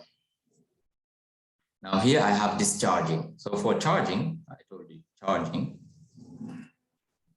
I have Q as a function of time, which is Q max, 1 minus exponential of -t divided by tau, which is RC. And again, Q max is C multiplied by EMF. We already talked about this in class. Now for discharging, I have Q is equal to Q max, which is, I call it Q naught here, exponential of -t divided by RC. When I'm discharging, this is how my, so this is discharging, let me write it here, discharging. And we already derived this in class, okay? So this is how my charge will evolve when I'm discharging my capacitor. So I started fully charged with an initial charge. This is Q as a function of time, this is time. So the initial charge is Q0. So now it will be discharging and it will be going to 0. Of course, it will, at time t infinity, it will be 0. Okay, now let's solve this problem here. So the capacitor, so I give you the capacitance, 1 microfarad, 10 to the power minus 6 farad, with an initial stored energy, which is this. Okay. So U0, which is my initial stored energy, is 0.5 joule. Okay. So what is the stored energy in a capacitor? At t equals 0, it's just Q0 square divided by 2C. Okay. Good. Now this capacitor of this capacitance with this initially stored energy is discharging through this resistor. So the resistor is 10 to the power 6 mega ohm. Mega ohm is 10 to the power 6, right? Ohm, a million ohm. So now the question is, find the charge at t equals 0.4 seconds. So charge at q equals 0.4 seconds will give me Q naught, the initial charge, exponential of minus 0.4 seconds divided by RC. And R is equal to a million. C is equal to 1 divided by a million.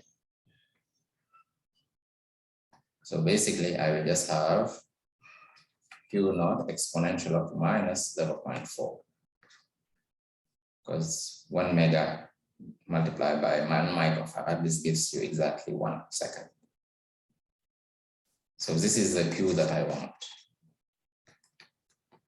Now the problem is, what is Q naught? Well, I know U naught, So I know Q naught. Q naught will be just square root of 2C U naught. Okay. So I will have square root of 2C U naught exponential of minus 0.4.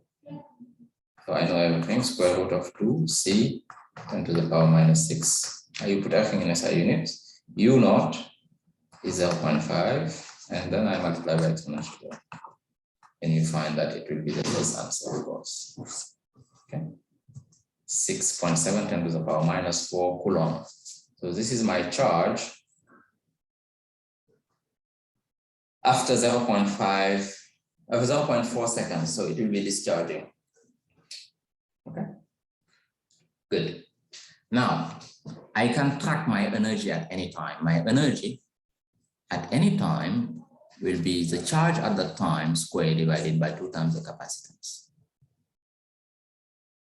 So this will give you the energy at any time will be Q naught square exponential of minus 2t divided by RC divided by 2C. So in another question, I can ask you what's the energy at 0.4. Okay, I can ask you what's the energy at 0.4 seconds. You know this. Okay, you know this. Of course, the energy will be decreasing because it's discharging, and eventually it will be 0 when Q will be 0. Okay, is it clear? Great. Next question. Let me just erase this and go to the next question. So this is a very important question, and we will read it carefully and we solve it. Please read the question carefully. So the problem reads, a capacitor of capacitance C is connected to a 12-volt battery. Okay, as shown in the figure. You see, this is your EMF, 12 volt. First, the switch S2 is open. So this is open. So forget about this part first. So this is the first thing. Okay, so in the first time, I will forget about the right part here. This part here, I will forget about it because this S2 is open. And switch S1 was closed. So this one is closed. Okay, so I close it here.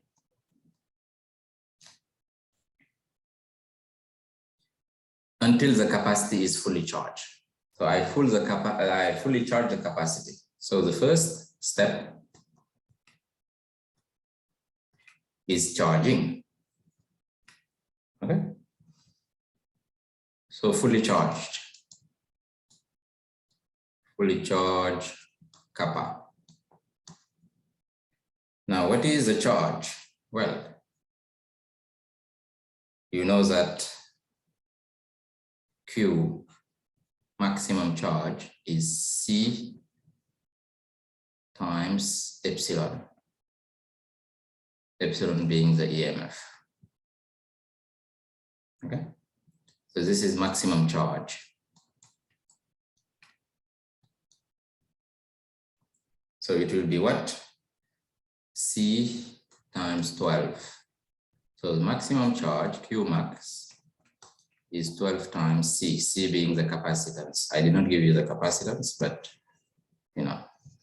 So I know that the maximum charge will be 12 volt times C. Then S1 is open, so I open it now. First I close it. This is first, and then I open it. And then I close S2. Now, of course, here I have Q. Now that Q max will be my Q0. And it will be, of course, 12 times the capacitance C. And now the fully charged capacitance will discharge. So this is the second step. Second step, discharging. Okay, discharging. Okay, now this is the second step. It's discharging through the resistance R. So the resistance R is 6 kilo ohm, basically 6 10 to the power 6, 10 to the power 3 ohms. Okay. Now, the question is this. If the voltage across the capacitor decays and reaches 6 volt after 0.10 seconds, find the capacitance. So you know that when I'm discharging, the charge as a function of time is Q0 exponential of minus T divided by RC. As I said, RC is my tau. Okay, good. So this is a charge. Okay. Now, if this is a charge, what's the voltage? Well, you know that the charge is C capacitance. The charge on a capacitor is the capacitance multiplied by the voltage of the capacitor. So the voltage will be just Q0 divided by C exponential of minus T divided by RC. Okay. And this Q0 divided by epsilon naught, let me just write it down. So Q0, which is Q max, which is CE, C multiplied by EMF. Now let me divide by C.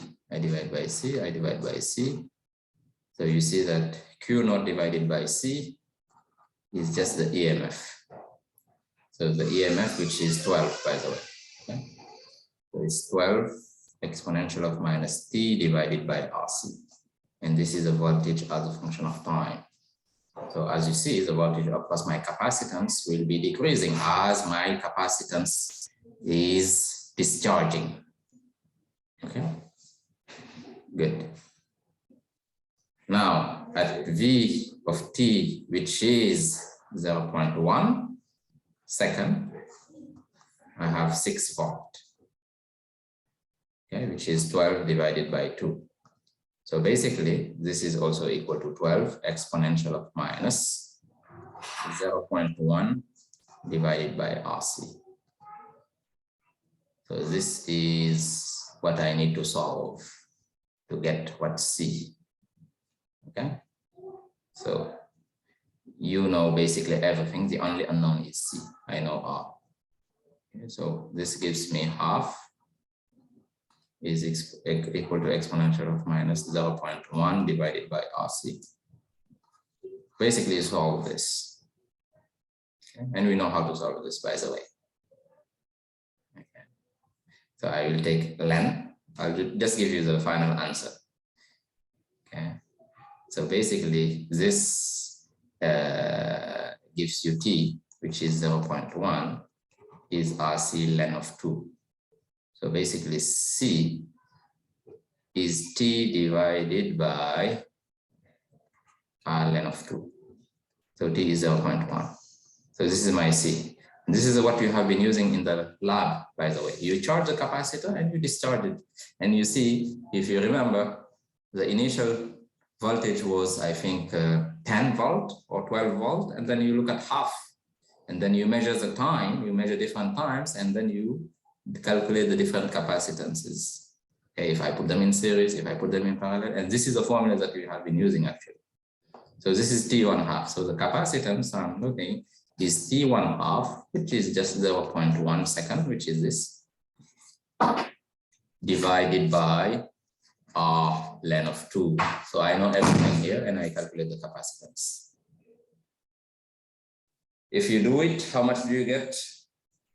I believe you will get a capacitance of 2.4 10 to the power minus 5 farad. This is the capacitance that I get, because R is equal to what? 6 10 to the power 3 coulomb. So the capacitance is 24 microfarad. Okay, is it clear? Good. So let me erase this. And this is what we did actually. You see? Okay. And this is what I talked about already. And this is what we have been doing in the lab. T1/2 divided by R len of 2. Right. Okay, now let's solve this problem here, which is a very interesting problem, conceptual question. Okay. I have this 3 circuits. So figure 5 shows 3 circuits where all batteries and resistor capacitance are identical. Rank the circuit according to the charging time constant RC, greatest first. So what is the tau here? Of course, tau here will be R equivalent multiplied by C. So tau 1, what's R equivalent is, if I call this R, this is R, and this is R. And this capacitance, I call it C. So for 1, it will be, you have R and R in series, so 2 times R, C. What about tau 2? Will be R equivalent multiplied by C. So R equivalent here, I have R and R in parallel, so R equivalent is R over 2C. This is tau 2. Now, what about 3? What do you think? So tau 3, you can show that tau 3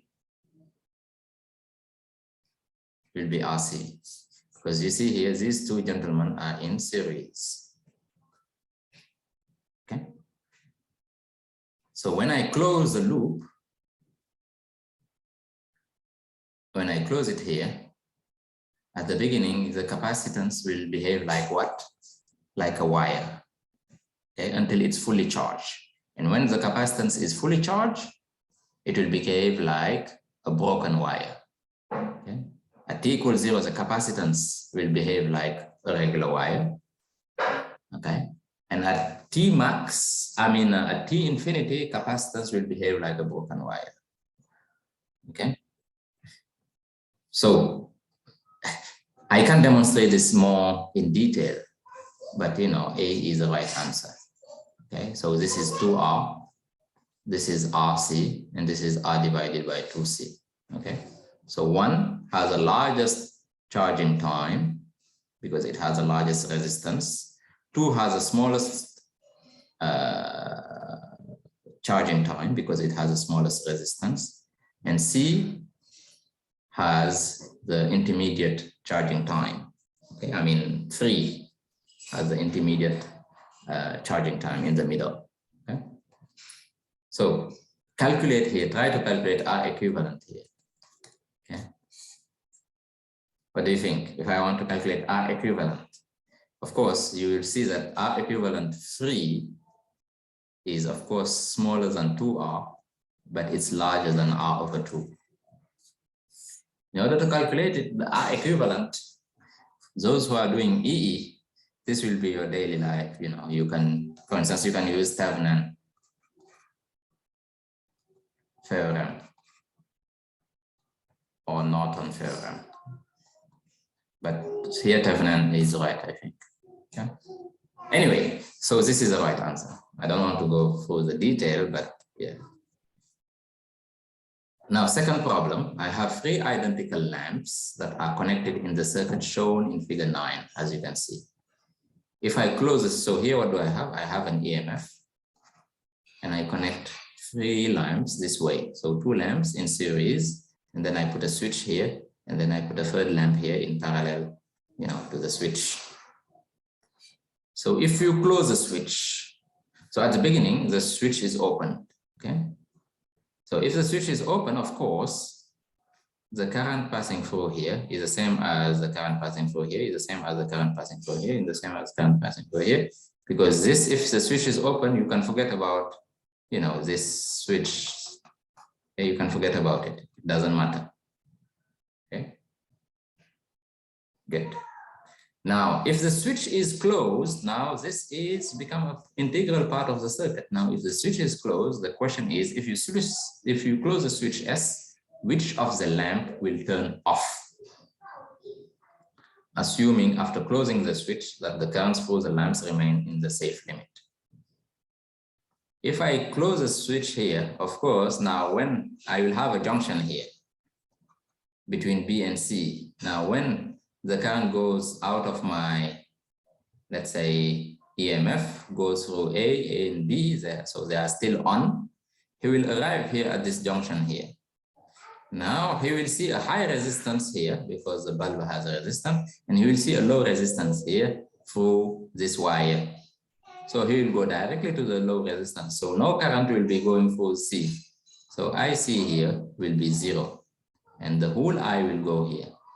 Okay, so this will be my circuit. Of course, so C will switch off. Okay. Okay, good.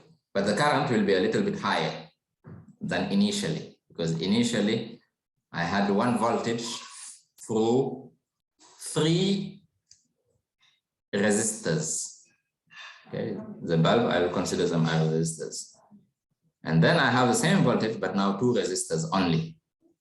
Because now, of course, the current will go through the least resistive path. So this is a rule. Of course, I have more current in a path that has lower resistance. If I have a higher resistance, I will have less current. So here's a ratio between these currents basically is, you know, here you have the resistance, which is not 0, and here you have 0 resistance. So the current will not hesitate. Everything will go through the switch, through the closed switch. Nothing will go through the lamp C, so it will switch off.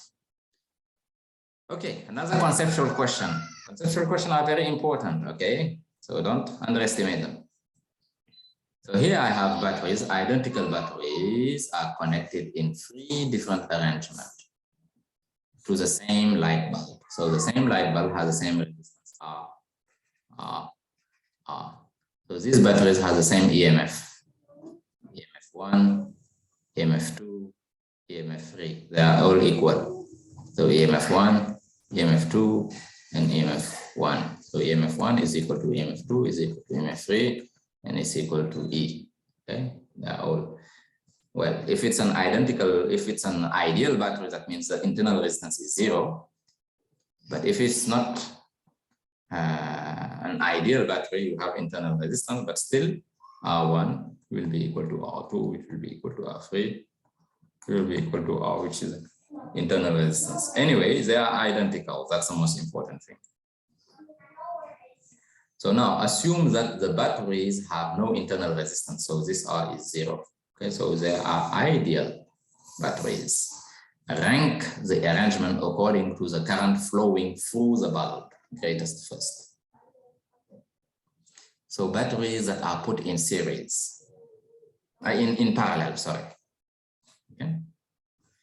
So that's why they have to be identical. I put them in parallel, of course. The terminal voltage here should be equal to the terminal voltage here, should be equal to the terminal voltage here, and it's equal to the voltage across my resistance. So here I will have E1 is equal to E2 is equal to E3. A is equal to the voltage across my bulb, which is Ri. So I is just E, which is E1, which is E2, which is E3, divided by the resistance. So here you have the same I, by the way, because, you know, it's the same voltage. Okay. Here also you have the same I. So all tie. Okay. But there are a lot to be discussed here. Okay. For instance, you can put these batteries also in series. Okay. You can put them in series like this. So minus plus. So here I have minus here, here plus. That's it. And I put them in series like this. Minus plus. Minus plus. And I ask the same question. So what do you think the current here will be? So here I have my bulb, so I have resistance. What the current will be here?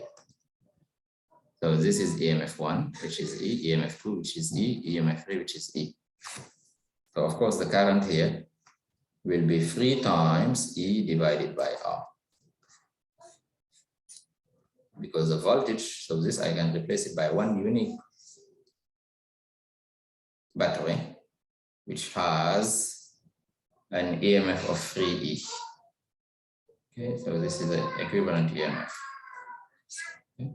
So these in parallel, batteries in parallel, they are identical. I can replace it by a single IMF, which has the same, and the current will be the same. Okay, is it clear? This is the difference between batteries in series and batteries in parallel. Okay. Now, so as you can see here, the voltage is V1, V2, V3, basically IMF1, IMF2, IMF3, okay? And the current is the same. Okay. But here, if they're in parallel, the currents need to add up, kind of. Okay. So here the current which is getting out of here. So here the current is half, half. Do you see the difference or not? Okay.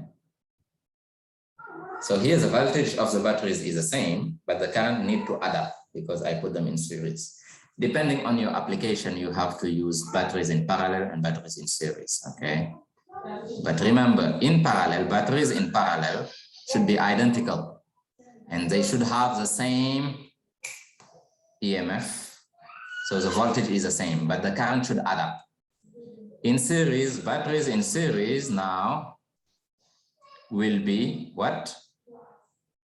The voltage, the EMF will add up, but the current is the same. The current going for each battery is the same. Anyway, that has some applications that are very important. For instance, you want to design, you know, a battery system for solar panel, okay? Or you want to design a battery system for your Tesla car. Now, depending on your load, which resistance you want to connect to your system of battery, you have to design it. Sometimes you will have an array, plus minus, of batteries in series, plus minus, and then you put them in parallel. So you can have something like this. Those who will do EE, of course, you will study this type of things, okay? So you will have N batteries in series and M, you know, parallel, let's say, parallel, not loops, or parallel branches. Anyway, okay, now let's solve this problem, which is extremely important before we stop.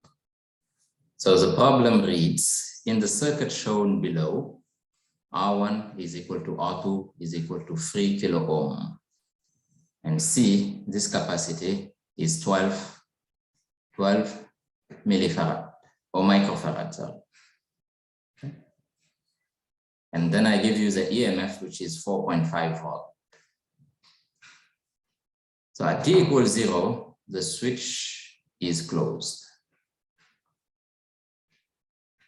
Now the question is, after a long time, what is the current passing through the resistor R2? So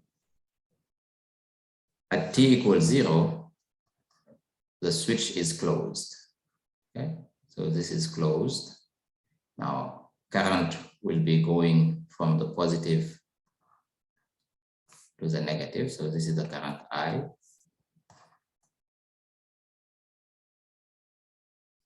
And when I reach this junction, it will split into two. So here I will have a current I2, and here I will have a current I1. Okay. And the question is, after a very long time, meaning at t equal infinity, what is I2?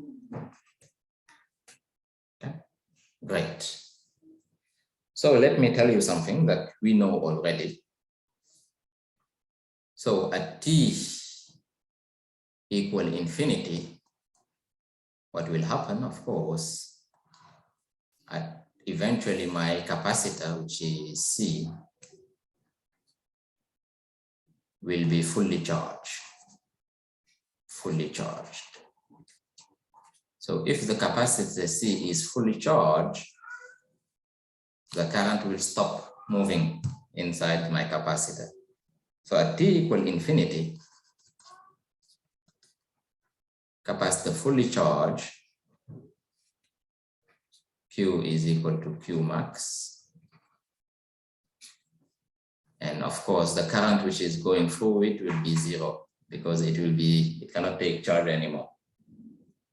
So I is equal to 0. That means that my capacitor is equivalent to, at infinity, to just a broken wire, of course. Okay. So no current will be passing through it.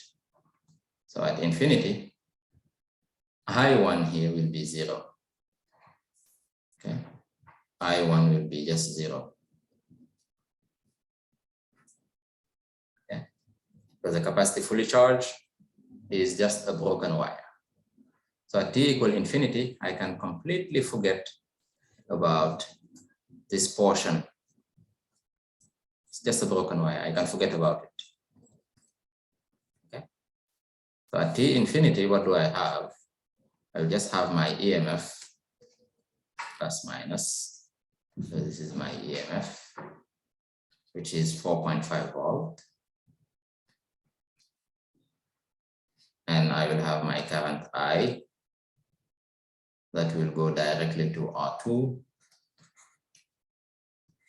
and get out. So at infinity, this is my equivalent circuit. Why? Because I have forgotten about, I1. I1 is 0. And this is a broken wire, of course. Nothing will happen here. No current will pass through. My capacity is already fully charged. So this is my equivalent circuit. Now, what is the current here? What is I, which is equal to I2 here? Of course, if you use the loop rule, you will just say that I2 is EMF divided by R2. So EMF is 4.5 volt. Of course, your R2 is what? 3 kilo ohm, 10 to the power minus 10 to the power plus 3 ohm. Okay, it's 3000 ohm. And this will just give you 1.5, 10 to the power minus 3 amp, which is 1.5 milliamp. Okay, so this is my answer. So I have answered the question. Again, you should know that at infinity, when my capacity is fully charged, it's just behave like a broken wire.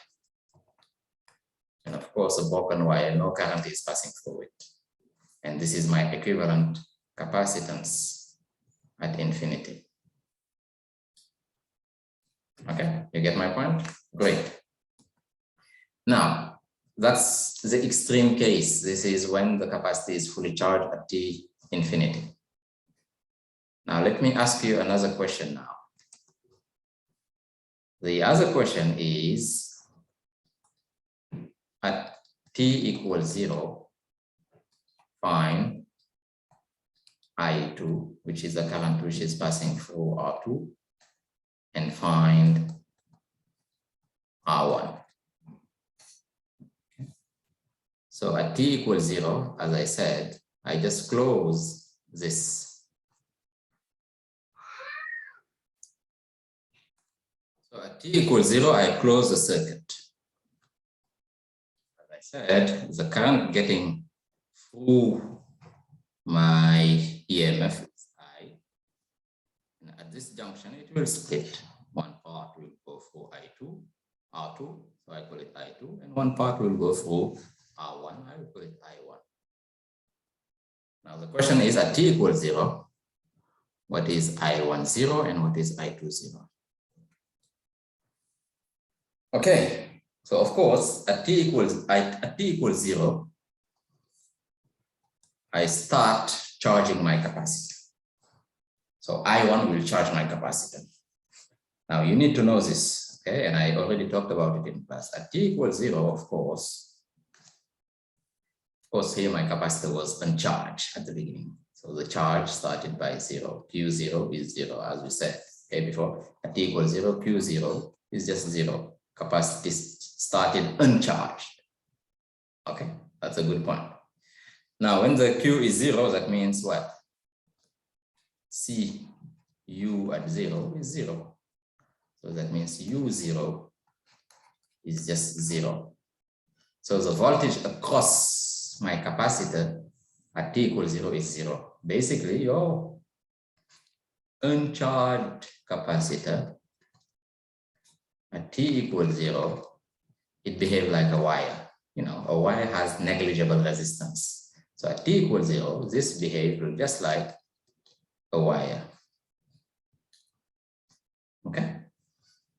So at t equals 0, my uncharged capacitance or capacitor behave like a regular wire. So no voltage is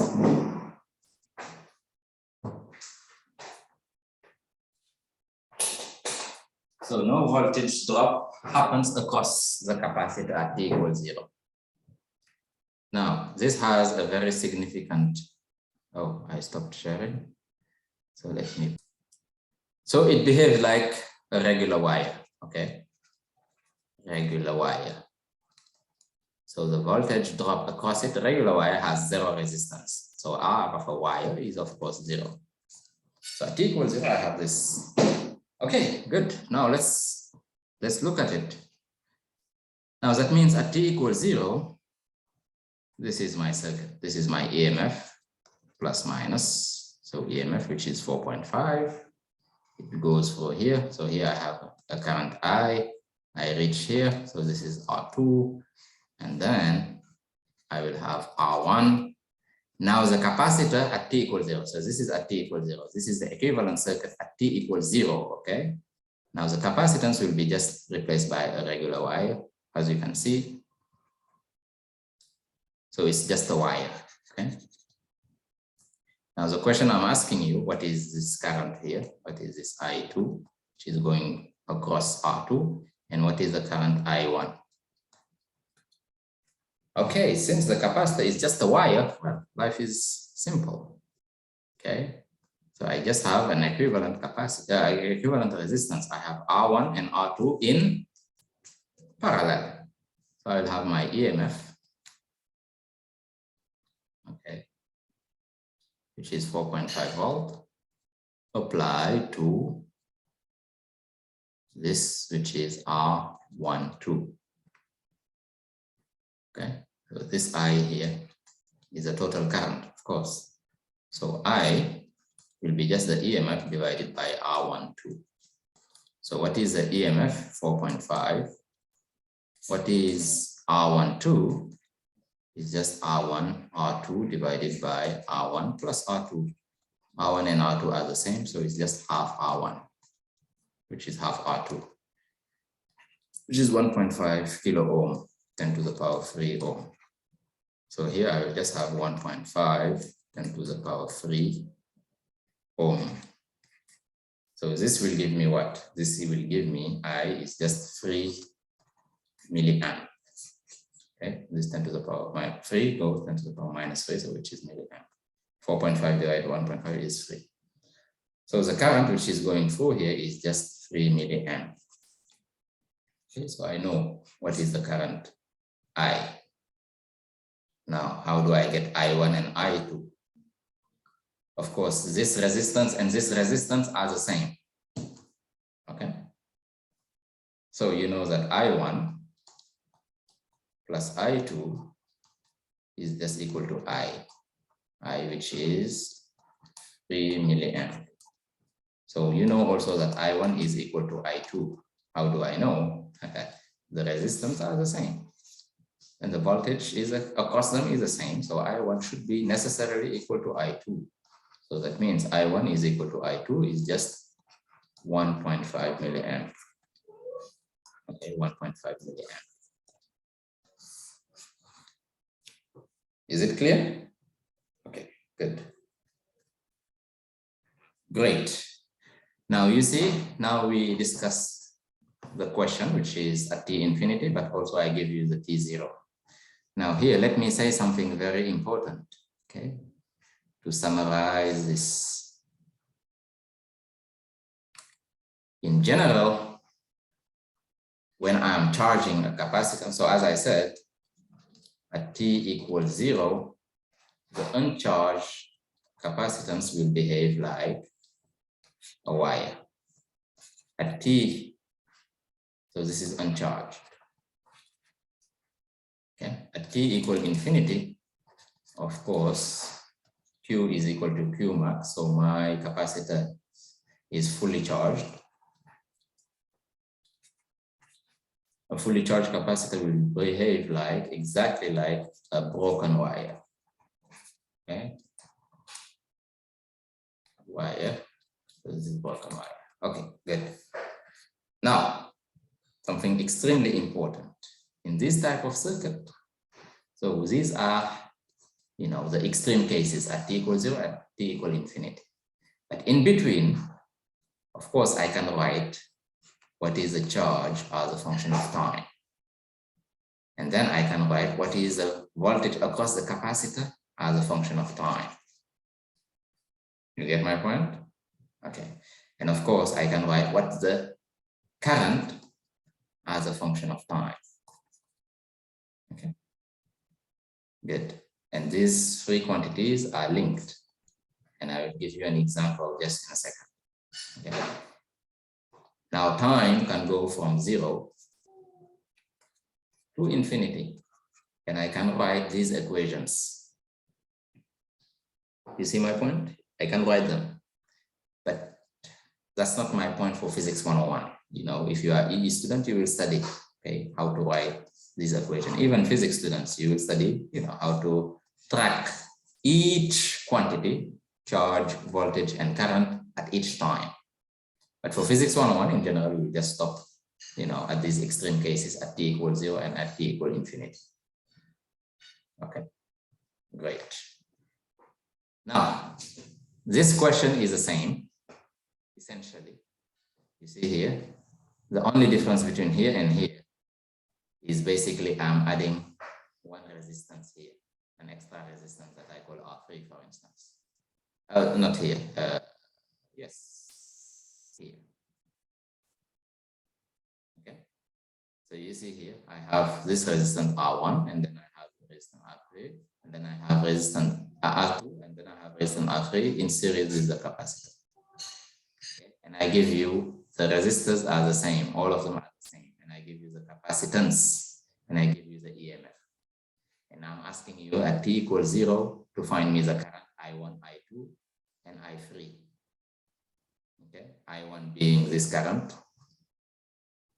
I2 being this current, and I3 being this current at t equals 0. So that you should be able to do it easily, because at t equals 0, this is just a wire, because it's uncharged. That's why I'm saying this completely uncharged capacity. Okay. And then at t infinity, you know, infinity means many times RC, right? So in here RC will be R3C, right? So infinity will be many times tau. T infinity is just greater than, let's say, 5 times tau. Tau being the time constant. Okay, I'm asking you now at t infinity to find me I1, I2, and I3. Of course, at t infinity, this will behave like a broken wire. So now you can write what's the current. Great. And then I look at the two extreme cases. And then I ask you what the voltage across resistor 2 at t equals 0 at t equals infinity. Well, you know that V2 will be just R2, I2. So if I know I2 at t equals 0 and at t equals infinity, I can get what's the voltage across it. And then I am asking you to sketch V2 as a function of time, you know, between 0 and infinity. This problem is in the book, and it's just another version of this problem. But now I want you to think more about it, because here, think about it, okay? The solution is given, by the way, okay? And you can solve it, okay? Great. Now let's go to the next problem. It's in the book. It's problem number 63 in the book. Okay? If you want, I can solve it in class for you to see what I'm talking about, but it's just a continuation of this problem, okay? Again, if you are a physics student or EE student or a math student who love, you know, differential equation, you can track what is I1 as a function of time, what is I2 as a function of time, what is I3 as a function of time. Now time goes from 0 to infinity. Okay? But also I can track what's the charge Q as a function of time. Okay, and what is the voltage across the capacitor as a function of time.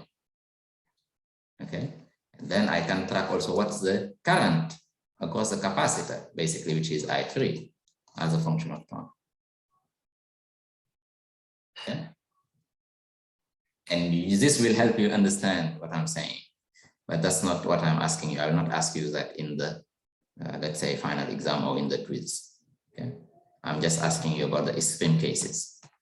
Okay, now let's go to this problem here. So we have a capacitor which is being charged through a 12 ohm resistor using an EMF of 10 volt, okay, a battery of 10 volt.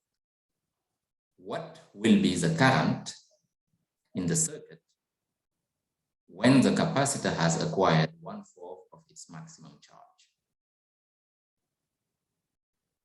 You can draw very quickly if you want. This is my EMF plus minus, and the EMF here is equal to 10 volt. So it's being charged. So I have a resistor here. R is 12 ohm, and my capacitor C is here. And at the beginning, it's uncharged. Q is equal to 0.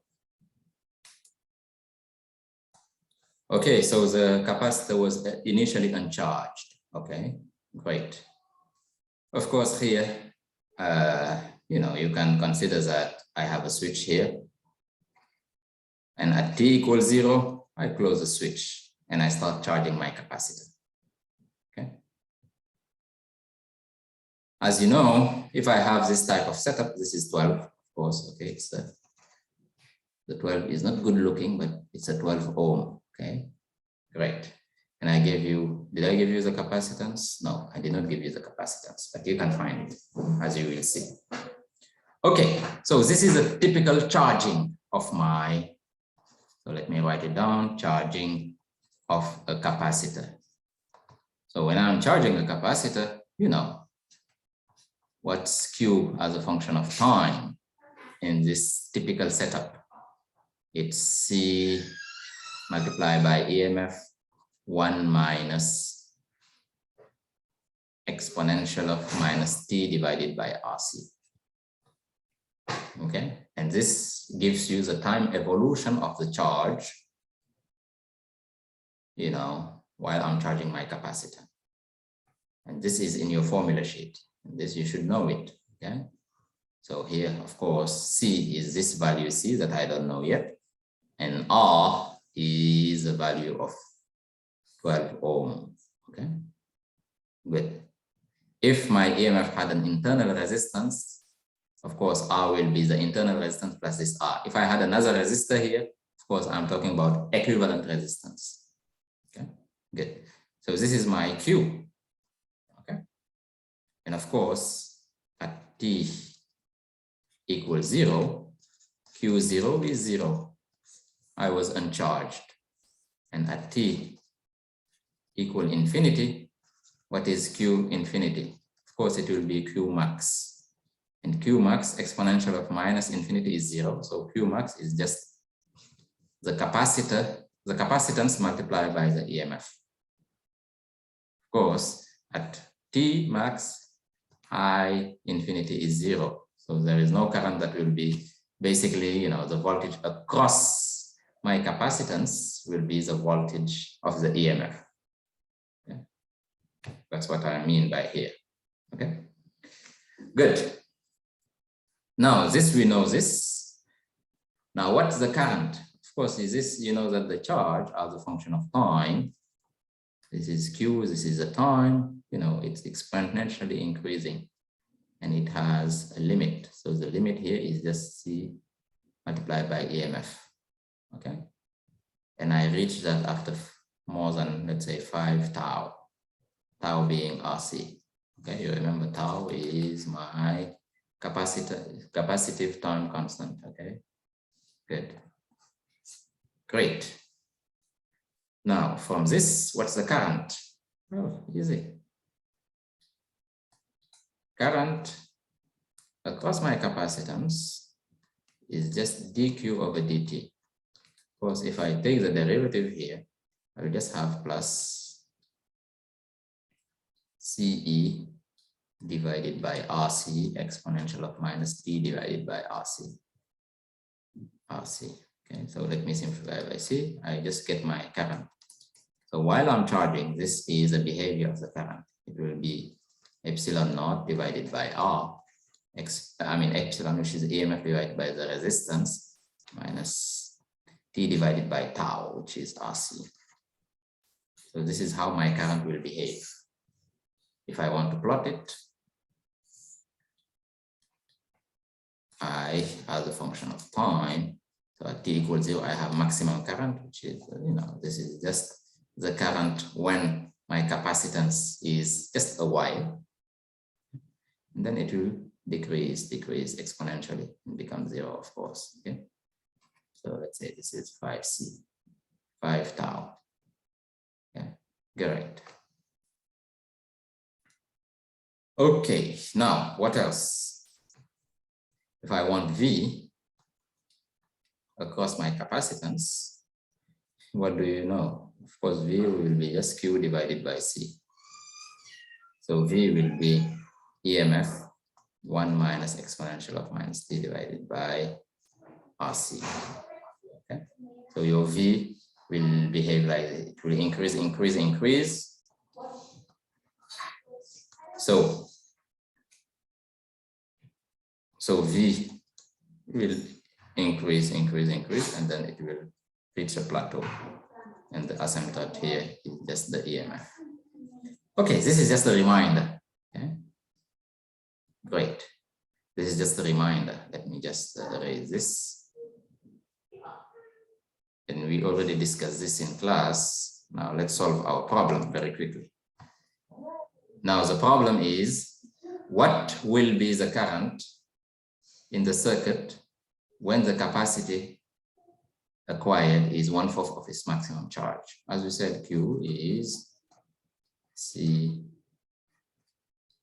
1 minus exponential minus T divided by RC. And then we took the current, which is just dQ over dt, which just gives us exponential minus T divided by RC. Okay.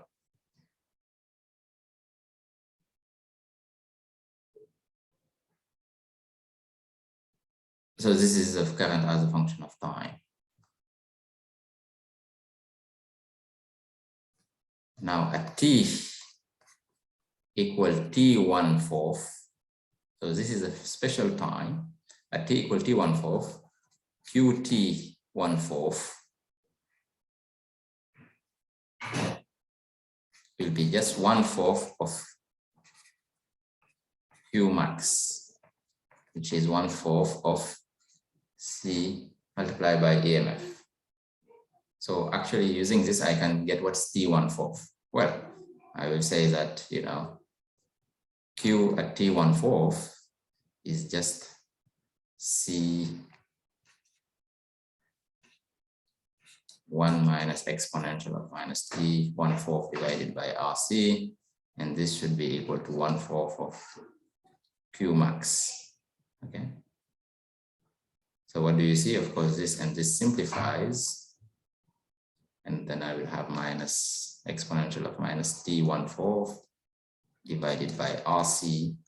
This will be equal to 1/4 minus 1. So which is just minus 3/4.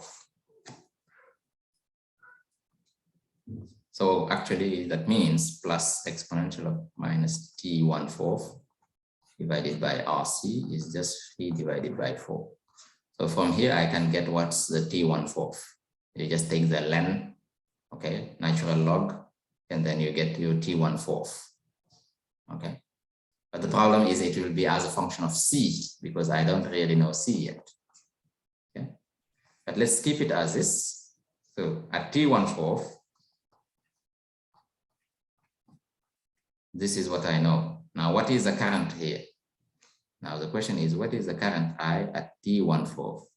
The current at T1/4 is just this. So it will be exponential of minus T1/4 divided by RC. But exponential of T1/4 is just this divided by RC. So basically, the current at T1/4 will be just EMF divided by the resistance multiplied by 3/4. So I know everything. I know the EMF 10 volt, I know the resistance 12 ohm, and then I multiply by 3/4, and then I will get this. This is my answer. Okay, very simple, straightforward. You just need to be logical and go step by step. Is that clear? Okay. Now let me remind you also something very important about discharging. Of course, when I'm discharging, as we discussed, Q as a function of time is Q naught exponential of minus T divided by RC. So while I'm discharging, so Q as a function of time, I will start from Q naught, and then I will be, going to 0, of course, asymptotically, following this exponential. So what will be the VC, which is the voltage across my capacitance while it's discharging? VC is Q divided by C. So it will be Q naught divided by C exponential of minus T divided by RC. Of course, it will be also, exponentially decaying. If I have V here as a function of time, it will be decaying like this, like an exponential, of course, with the same time constant. Now the current, when I am discharging, it will be derivative of Q with respect to time. So you see here, of course, it will be minus Q naught divided by RC exponential of minus T divided by RC. So this is what I will get. Okay. This minus is just telling you that, of course, I'm discharging. So it will be going from the positive charge to the negative side. So here is plus Q, here is minus Q. So it will be going in this direction when I'm discharging. Okay. When it's charging, it's going in this direction. I mean, the current is going in this direction. But when it's discharging, it's going from positive to negative. Okay. So that's why here I have a minus. Okay. Great. Good. Now, yeah, that's all. That's all I wanted to say here. Okay, great. Now let's go to the next, and we will stop here. Okay. So here, what do we have? We have a segment of a circuit diagram, which is shown in this figure. At a particular instant t, which is whatever. If this resistance is 2 kilo ohm, the capacitance is 4 microfarad, okay, 10 to the power minus 3. EMF is 8 volt, and Q, the charge here, Q here is 20 millicoulomb. So this is not micro, this is millifarad, and this is millicoulomb. Okay, microfarad is this 10 to the power minus 6 farad. Millicoulomb, microcoulomb is this 10 to the power minus 6 coulomb. Millifarad is, of course, 10 to the power minus 3 farad. Millicoulomb is, of course, 10 to the power minus 3 coulomb. Okay. Sometimes I'll go very fast and I say micro instead of milli, but you get my point. Okay, it's milli here. Great. So Q is 20 millicoulomb and I is 3 milliamp. The question is very simple. Find the potential difference between A and B. So I want to find VA minus VB.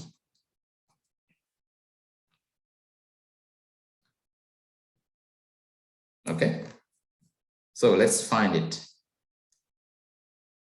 So I gave you R, and I gave you the capacitance, and I gave you the EMF, and I gave you this, everything. So the question is just, what's the potential VA here, and how does it differ from the potential VB here? Okay. Let me go in this direction. So my loop is in this direction, let's say. Let me start by VA. Now VA, now the current is going in this direction, opposite to my loop. So if I go in this direction, what I will have, minus IR or plus IR. Current and my loop are going in opposite direction. So I will have plus IR. Why? Because I'm going from lower voltage to higher, from lower potential to higher potential, because current is always going from higher potential to lower potential. So here it's plus IR. Do you agree with me? Okay, good. Be very careful about this. Okay, you remember we discussed this already. Okay, if I have a resistor and I'm going in this direction, the current is going in this direction, and of course the loop is going in this direction. And I told you here, this is V final, this is V initial. So V final minus V initial will be equal to plus or minus IR. It will be minus IR because I'm going from from lower potential to higher potential. So it will be a drop. Okay, great. And if I have this is my resistor, and this is my V final, and this is my V initial, and my loop is going in this direction, but now the current is going in this direction, opposite, like in this case. So of course, in this second case, I have V final minus V initial is plus IR. Like in this case here, I'm going from here to here. So my loop is going in this direction, but the current is opposite, so it's plus IR. And we remember for the EMF, what is important for the EMF is the direction of the EMF. This is minus, this is plus. So here the EMF is going in this direction. Okay? Let's say the loop is going in this direction. Okay. So of course, V final. We did this in the lecture. I'm just reminding you, V final minus V initial is equal to plus EMF because I'm going in the same direction as the EMF. So this is higher than this. Of course, if I have minus plus here, and this is my V final and this is my V initial, and I'm going in this direction here. My loop, of course, V final minus V initial is minus the EMF because the EMF will be directed this direction. Okay, it will be minus EMF. Good. We did these 4 cases in class. Okay. Now I can do the same thing for the capacitor. Okay. Now let's look at the capacitor here. I am going in this direction. Let me take another pen here. Another color, I mean. Okay. So the direction is this of my loop. Okay. So this is the direction of my loop. This is the direction of my loop. This is the direction of my loop here. And this is the direction of my loop. Okay. The direction of my loop is here. So I start by VA plus IR. Now here, what do? I go from higher potential to lower potential. So what do you think? Will it be plus VC or minus VC? Of course, it's a potential drop, so I need to have minus VC. Okay. And here I have the EMF. Of course, the EMF is from minus to plus, going in this direction. So I will go in the same direction as the EMF. So it will be plus EMF. And that will give me VB. Okay. So that means VA minus VB. Now here I will have plus IR. What is I? I is 3 milliamp. R is 2 kilo ohm. 2 10 to the power 3, because this goes away. Minus VC. What is VC? Of course, VC will be Q, the total charge, divided by C, the capacitance. And plus the EMF. What is the EMF? The EMF is equal to 8, and this should be 0. So I'll have VA minus VB plus 6. Okay, this goes away. So 3 multiplied by 2 is 6. Minus Q. What is Q? 20 millicoulomb divided by 4 millifarad. Of course, milli goes away. So 10 to the power minus 3, 10 to the power divided by 10 to the power minus 3 goes away. So I have 20 coulomb divided by 4 farad. So this will give me what? 5 volt. And 5 volt now plus 8. and this should be 0. So VA minus VB. So this minus this gives me 1 plus 8. This is plus 9. This is 0. So that means VA minus VB is equal to minus 9. Okay. Okay, good. And then my answer is minus 9. Of course, that's it. Okay. So, is it clear? Okay. The only difficulty, which is not very difficult, is here you need to know that here it's a voltage drop if I'm going in this direction. This is positive and this is negative. That's why I gave you where is a positive direction, where is the negative. So if I'm going in this direction, it should a voltage drop across my capacitance. So that's why I have minus here. So VA minus VB is minus 9 volt. Let's stop here. Please resolve at least 15 or 17 problems. I think that's enough. You can solve, as much as you want, all these problems, I gave you solutions. So go through them. Okay, we will solve this problem in class, inshallah. We will solve, as much as possible, but watch the recording, see all these problems. It's the same ideas that are coming again and again and again. Okay, so enjoy, watch as much as you can, and solve as much as you can. This is a very interesting problem. These are very interesting problems, you solve. And inshallah, I will post also recitation problem for chapter 28. So you are ready, inshallah, for the exam. Okay. So let's stop here. And inshallah, see you next time. Next time, we will solve chapter 28 recitation problem, and I will post it on Blackboard as well. Thank you. Assalamu alaikum.